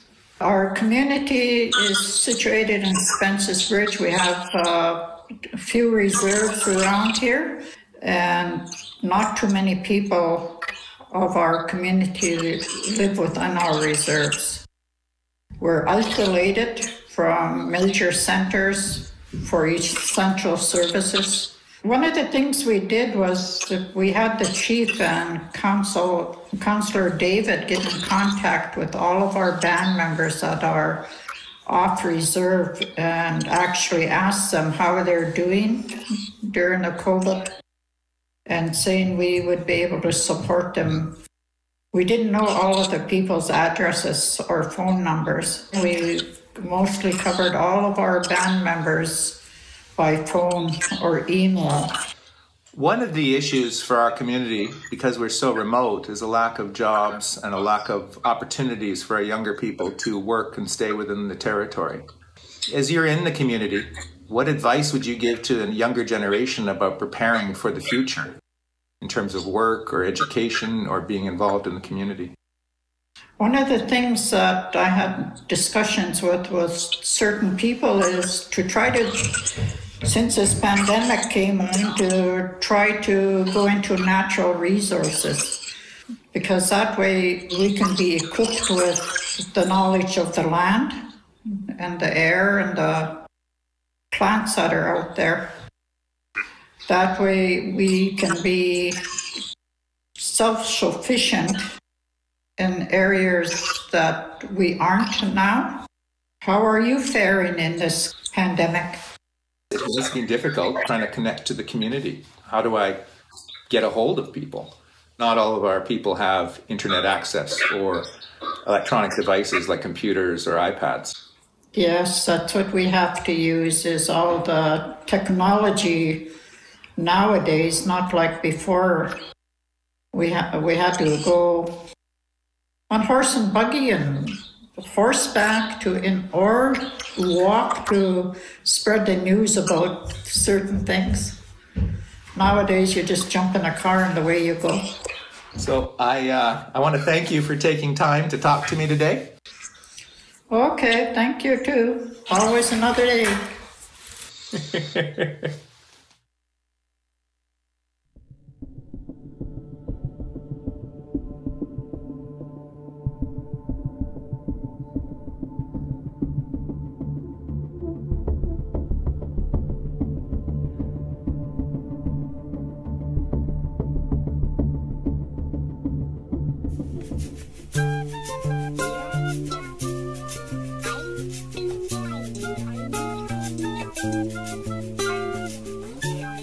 IFC's client, Elec Norte, is developing an infrastructure project in a traditional indigenous land, which requires respecting their values and approaches.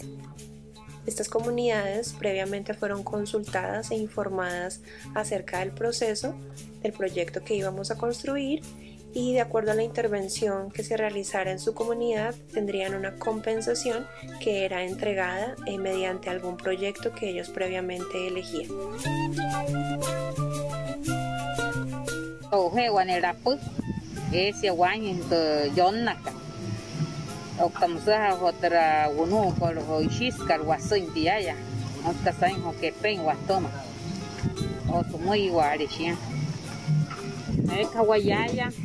Ayat hane te walu watang wane wayu sunai ho te asang skatekut wane ayat si hasai ne wayaya imate no hori ne powe uno sunai te optaka wo urauri atia siatia anashi waisurutia heisar has wakua pakakai ho waya walo hui wahap sekawo yari yaminchpa.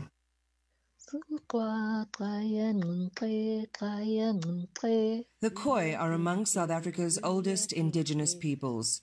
Over the decades, the lands they originally occupied have been taken over, and they have been impacted by industry in South Africa.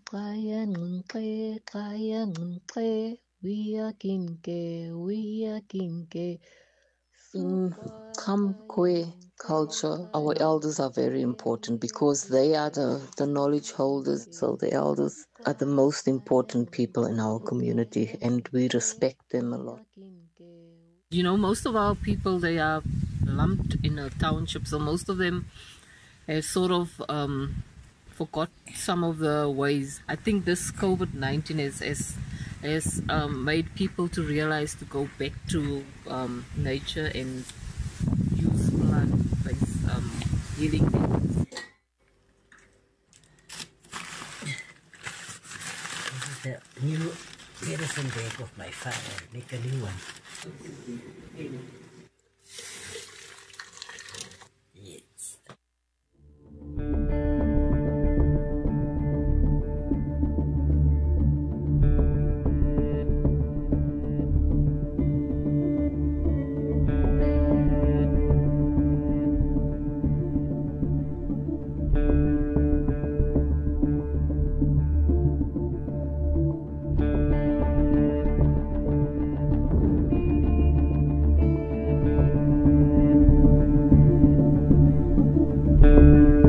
Such a powerful message of solidarity and resilience that truly embraces cultural traditions, heritage, and art. Coming from the beautiful country of Ecuador, which I'm proudly displaying here with my favorite painting at my home, I'm constantly reminded of the importance of respecting all forms of expression that Indigenous communities around the world have. Throughout the event, we have gotten a glimpse of how you're expressing yourselves around social media. So I've been scrolling around, and personally, this is my favorite, Front Lines of Change. Check out this sketch. Taniqua, which one has been your favorite? Michelle, I think I have to disagree with you on which one's the best so far. This one from Jen is my favorite, liberating women from restrictive norms so they can fly. I love that one. Fortunately, our next speaker will explain why we don't have to agree or even like each other to work well together. But, you know, of course, we don't have that problem. We don't have that problem because I like you. But Adam, come on, help us out.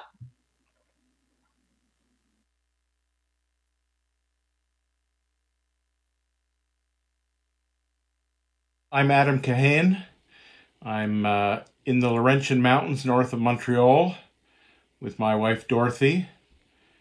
I work for a global social enterprise called Rios Partners, and I've spent all day, every day for the past 30 years helping diverse groups of people work together on their most complex and challenging problems. The book I wrote a few years ago is called Collaborating with the Enemy: How to Work with People You Don't Agree With or Like or Trust. And the big idea is that it is possible. It's often necessary, and it is possible to work with diverse others. And it's not necessary, at least at the outset, to like them or trust them or agree with them. One of my big experiences, early experiences with collaboration was in Colombia in 1996-97. And the organizer of that project 20 years ago was a young politician named Juan Manuel Santos, who became president of Colombia.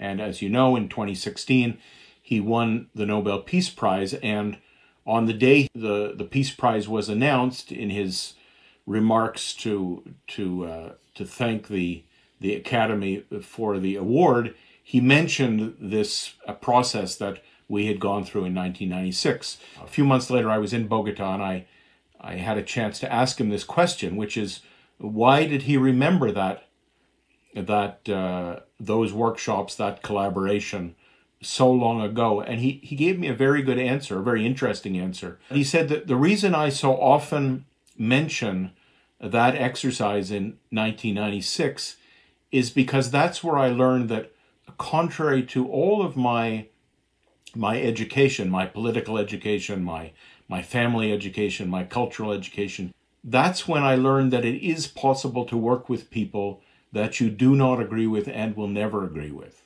It's always been interesting to me in our work with multi-stakeholder groups. We have quite a precise and structured way of working through these complex situations. But the simplest thing we do, which is probably one of the most effective things we do, is to invite people to go for a walk together.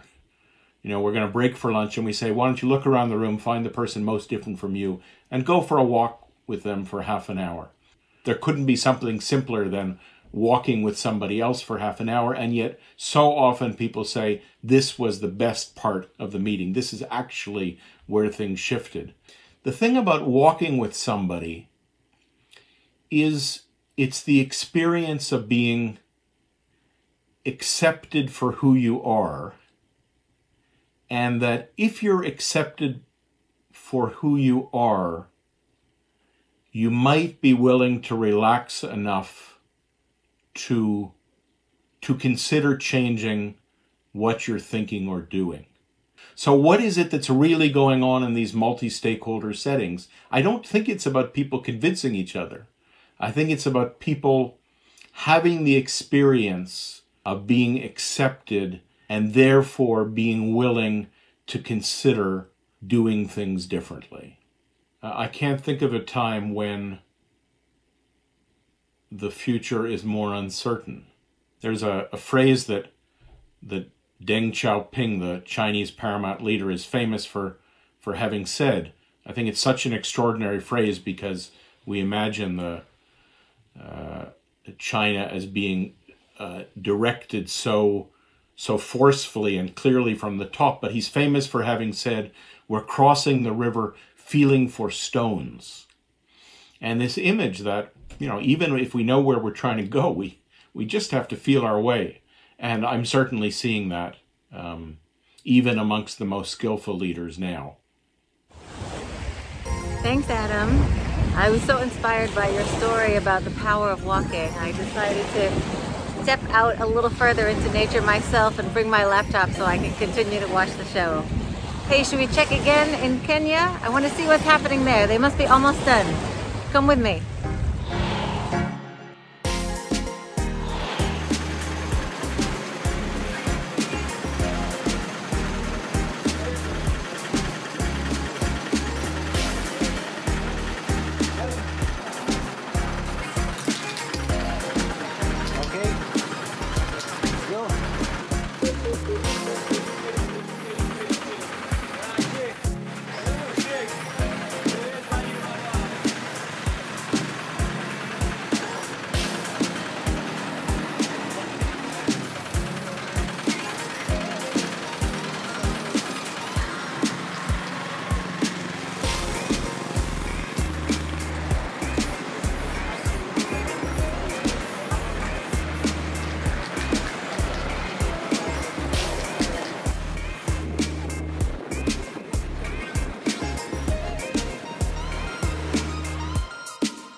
Now, that mural we can agree that we both love.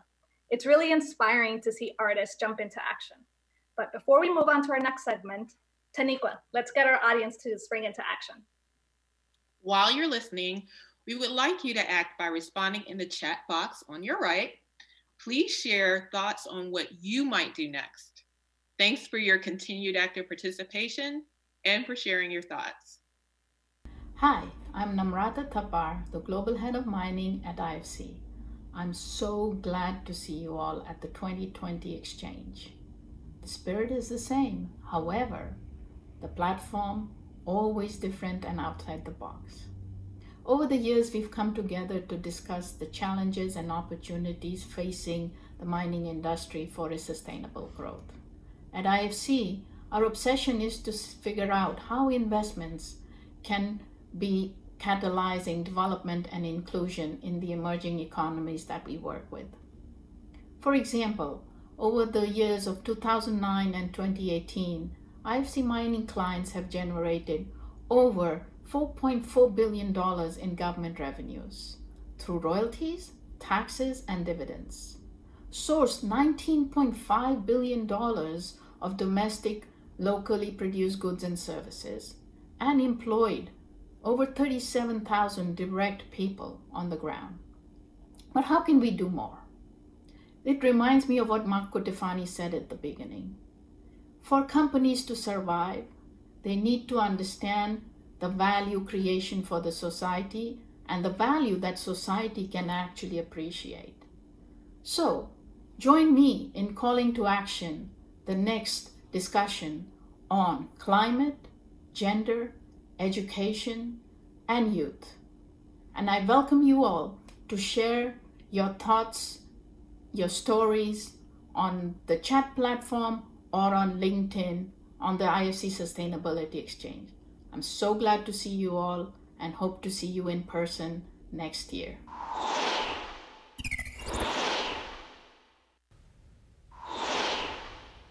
Dear participants, dear friends, climate change has wide-ranging impacts globally.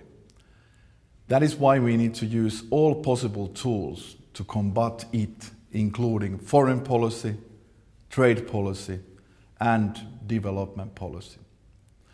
The European Union is leading the way by committing to climate neutrality by 2050.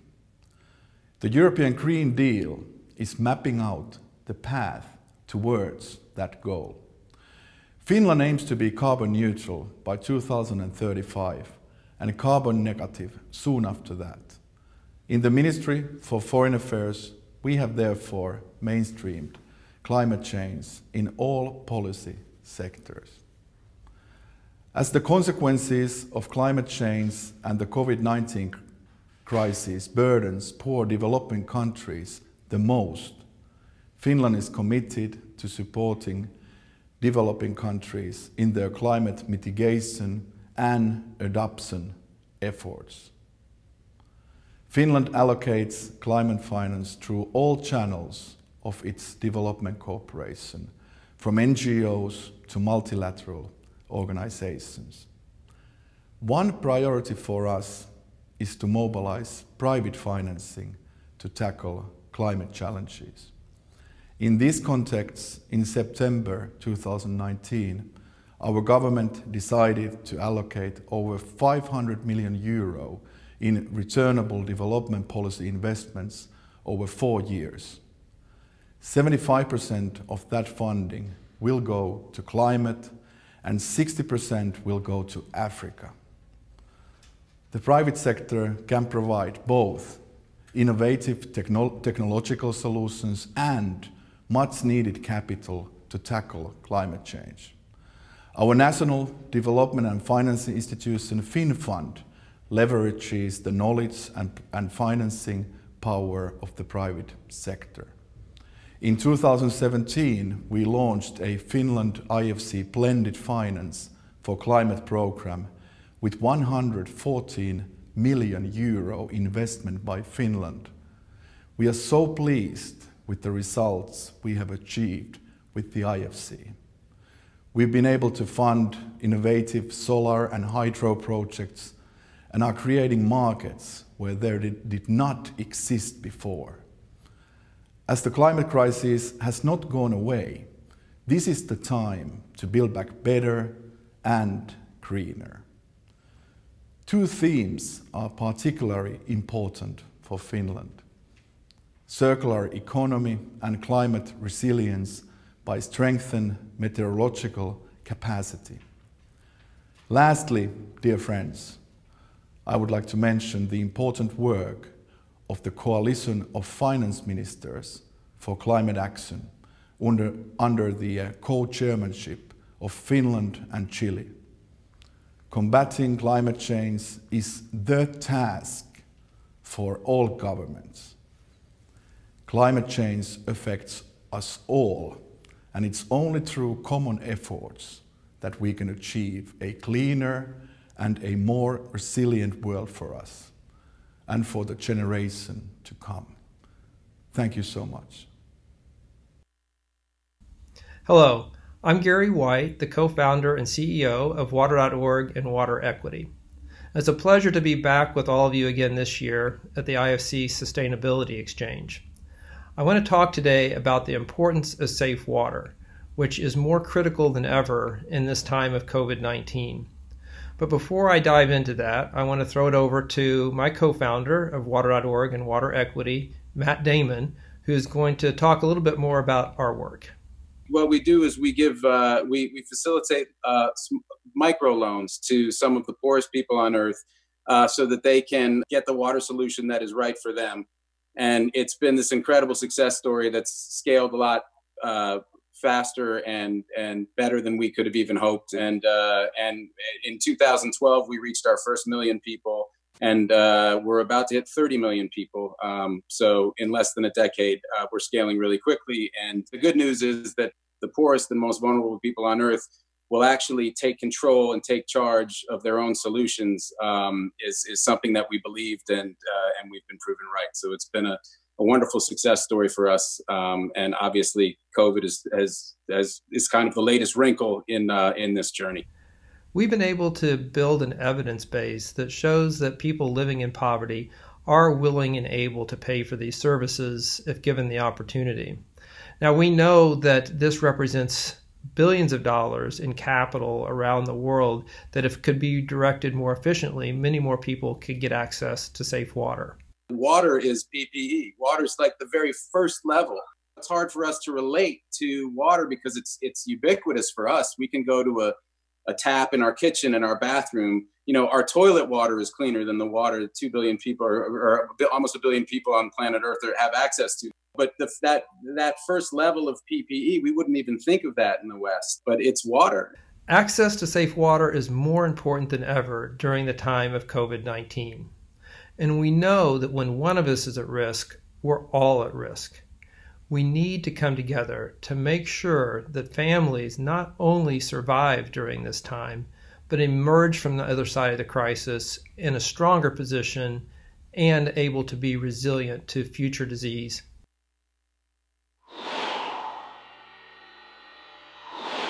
Hi, my name is Jan Tuseripto, CEO for Save the Children. As we are grappling with the impact of a global pandemic, we're also seeing in the US and elsewhere the consequences of many years of social injustice and inequality. Many of these issues, systemic discrimination, police brutality, gender-based violence, unequal opportunity, are passed on from generation to generation. So this begs the question, what can we, or more importantly, I, do about it? My intent is to encourage you all to think about the opportunities hidden in our young people. Today, there are 1.8 billion youth aged 15 to 24 years old in the world. It's the largest youth population in human history. Young people represent about 1/5, 20% of the global population. They make up 1/3 of the total unemployed global workforce. With low education and skill levels, limited resources, and inadequate social and business networks, young people face a particularly difficult challenge in securing safe and meaningful work. Let me give you some practical examples of what Save the Children is doing. In Ethiopia, we're working with young women who have started their own micro businesses. We will provide them the next level support to increase their income. This approach is developing skills young women need to manage and grow their companies, to increase their access to capital and financial support. Some of that support is coming from female role models in Ethiopia, women who are successful business leaders themselves. Or in Myanmar, we've been working with young people to support themselves to be agents of change, reaching over 15 million people in that country, on topics ranging from violence against girls to breastfeeding and air pollution. For us, one of the key lessons over these past years is the mantra, nothing about us without us. This is relevant for our work with young people, but certainly applies in all areas of work. So what I'd like to see more of from you, a bold vision on connectivity. If there is one thing COVID is making clear, that technology is not the great leveler. It is hitting people disproportionately in terms of health outcomes and in terms of economic impact. Technology can only be effective in helping us reaching the most deprived if technology helps us get to the last mile in connectivity. Secondly, more partnerships between the private sector and the humanitarian sector. I'm asking the private sector to really lean into that opportunity with job opportunities, apprenticeships opportunities, but also an openness to learning. Thank you. Hello everyone, my name is Eric Dromi. I like to define myself as a professional troublemaker. Even so, if you Google me, you will find that I do work as a futurologist as well. But making people uncomfortable was always a trait of mine for as long as I remember, because I truly believe that only when we are comfortable, we excel beyond imaginations. My wife and I are raising 4 kids between the age of 14 and 18, so I'm not sure what is better, to be quarantined or having 4 teenagers at home. So we got stuck at home, and I find myself at home using all of these digital tools that I usually talk about. I'm finding myself repurposing them and having a lot of conversation with my kids, how it is to study from home. It's boring. Do you learn anything? And here is the amazing part. No, we find it very difficult to learn. And had a deep dive. Why do you find it difficult to learn? You have all of your wonderful digital tools. So my daughter has a lesson 10 o'clock and then she has a lesson 2 o'clock. In between it's nothing. And that doesn't make sense. My son, he wakes up, he doesn't even eat breakfast. His lesson is 9 o'clock, directly from the bed, put the headphones, listen to the teacher, eat breakfast 12 o'clock when the lesson finishes. This simply doesn't make sense. It doesn't bring any value the digital tool can actually bring when you're looking into new way of education, if there is something that we need to re-examine, is the way we're educating our children. Maybe it's time to stop and really understand what is value in the context of technology. Sustainability is not about climate or about economy. It's about society, it's about humanity. And you cannot talk about sustainability without talking about resilience. You know, I always believe that there are 3 building blocks that differentiate us as humans from the rest of the primate. It's our ability to vision and simulate potential futures. It's our ability to collaborate and share information about an idea that we can manifest in the future. And it's our ability to build structure and context around this one. Vision, collaboration, sharing, structure, context. These are the building blocks that we have, that we should repurpose our brain for in order to cross the next Rubicon. If one of the things I understood from this pandemic is humans are very, very vulnerable. So let's give a push and a boost to automation. Not to replace human, but to replace human doing efficiency. Africa is a place that understands resilience. How do we take the knowledge of understanding and we elevate it into humanity? Not separate humanity by borders, not separated by definitions of you are black, you are white. Not separating by developing and developed nations, but into one human experience, because there is only one human experience.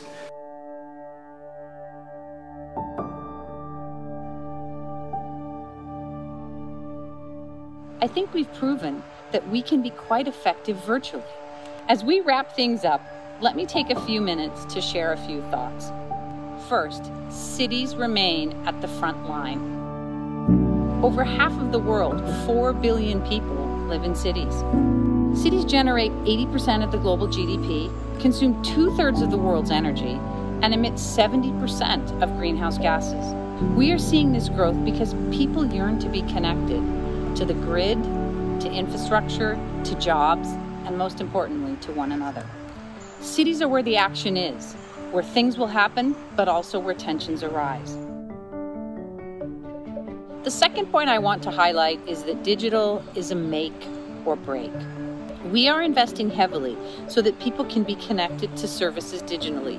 People everywhere know this is a lifeline. The numbers of internet users has more than tripled in the last decade, but along with this growth and success has come challenges. For millions, access remains unaffordable and unreliable, and the digital divide is only getting wider. This requires challenging our ecosystem of design and investment to include more STEM training for children, sponsoring female entrepreneurs, providing underrepresented groups with access to finance, and ensuring that boardrooms are filled with women, people of color, and people who are willing to challenge the status quo. And finally, it's about all of us working together. This is about hearts and minds. It's about people needing jobs and security. Citizens need to be put at the center. It's about their needs. It will take the efforts and energy of people working across civil society, governments, and the private sector collaboratively to find the right solutions. Thank you for being with us today. As I said, digital matters, and it allowed us to connect. While I'm disappointed that we couldn't have been together in person, I look forward to seeing you again soon.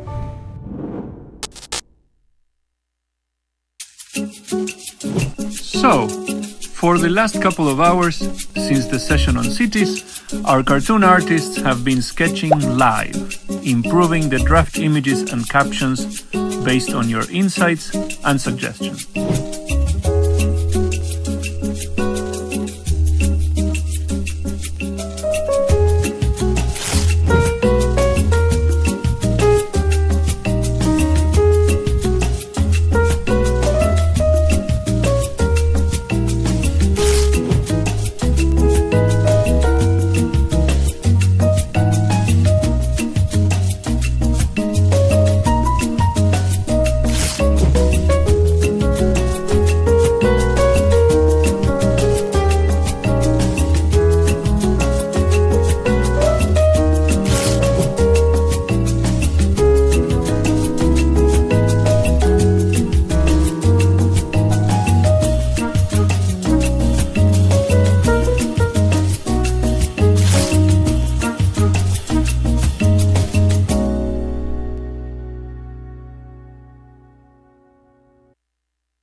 Thank you all for your active engagement. So much rich feedback. Let's see how your insights and suggestions help to turn those early drafts into these final cartoons about cities. First, this from Drew Dernovich. Can you notice the changes that we co-created? Just a taste. Luis, Olivia, George, many others suggested more people involved, more collaboration. Hala and others suggested diversity of characters. Importantly, Yvonne from BBC Media Action told us to avoid showing COVID or any other health condition as monsters or demons, as these can be stigmatizing to those who have it. In co-creating art, we learn. The next cartoon from Kendra Allenby. Cities aren't going to reimagine themselves. We heard a lot of feedback as well from Kirsten. The adults should be supporting the youth. From Catherine, the cohort of children reimagining cities, collaborative. Out of chaos of creativity comes a new future. Goodness, does it sound like IFC and partners, huh? So you can find the earlier drafts as well as these final cartoons, if we want to show both at the same time, and much more in the video recording of this event, as well as in comdev.org. So now we have one final question for you about this entire event. You know what you liked, what to improve. Please click poll above and share your answer. Let's give you a moment. This is coming to an end, friends. While you go ahead answering, I'm going to pass it over to you, Veronica. Thank you.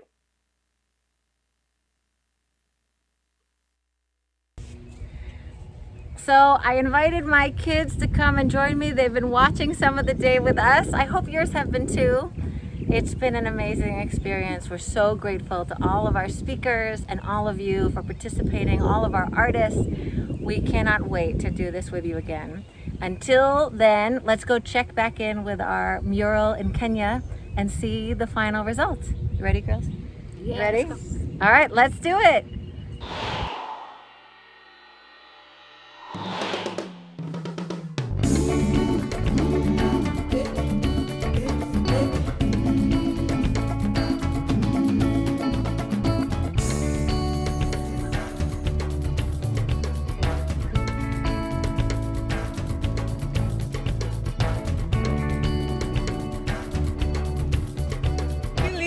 And Veronica and everyone else who made this happen. We really enjoyed it. It was fun. It was really quick. We're used to doing it for longer hours, but hey, we enjoyed the challenge. So yeah, let art live. More to art and more to this, yes. Create and connect. Peace worldwide. Salute. Thank you, Mombasa. That was absolutely gorgeous. I love that that is going to be around for a while, reminding us to create, to connect. Thanks also to all of you for your energetic engagement and participation throughout the day. Huge thanks to all of our speakers for their insights and to their families. What you might not know is that behind the scenes, this has been a huge family affair. There have been spouses and kids not only interviewing, but also actually helping to hold iPhone cameras, to upload documents, even just being quiet and patient so that their loved ones could speak and share their wisdom with us. Thank you to all of the families. There's been a huge production family. So thank you, Mundo Loco. Thank you, Rapetti. Thank you to Lisa Russell Films and to The Difference. And of course at IFC, there's been a huge family as well. The whole infrastructure department, the communications group, and so many more. We appreciate you. In fact, so many people need to be thanked that we will have a list of credits running next alongside some really fun bloopers. So don't tune out just yet. You'll want to see those. And lastly, if you haven't had a chance to learn your IFC Sustainability Exchange TikTok dance, there is still time. It was choreographed by Anna Campo in Dakar. Thank you, Anna. And we invite you to share your dance with us, to use art to connect, and to please stay connected with us over time. One world, baby.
sure you're recording though. Make sure it's going. I am recording. Okay. Who will go first? Shotgun. Rock, paper, scissors. Hello, everyone. Sorry. No, this is called screen share, right? That was a joke. Oh. Good, you shaved. Yeah, Luby. Oh, jeez. I'm just looking at the script they give me. Oh. Keep looking at that camera. Yeah, I know. I keep looking at you. He said, like, we are not going for the Oscars. It just needs to be okay. Yeah, exactly. We are not going to. Okay, I'm lost here. Go back again. There's a helicopter coming by. Sorry. Boris. Yeah. I didn't turn it on. That's okay. Connecting is urgent because connecting... Okay, let me start that again. Actually, I definitely wasn't looking at my phone. Open data initiatives are really been... Sorry. My name? Sorry. Take two. Open data initiatives... Can we build a resistance? Sorry. New gold and... I'm not hearing you anymore. Understand. Sorry, I lost my train. Oh, why am I confusing this? Yes, I asked if I can swear and I got an okay for that. Do you think we're good enough to get our own morning TV show? Thank you. I should go to Hollywood, maybe. There's a lot of bling, bling, bling, my cell phone, everybody.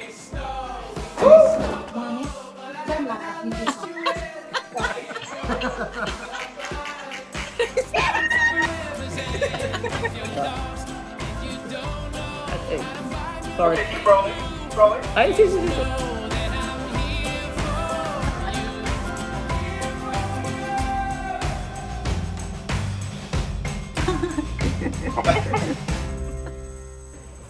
Should I redo it again just in case?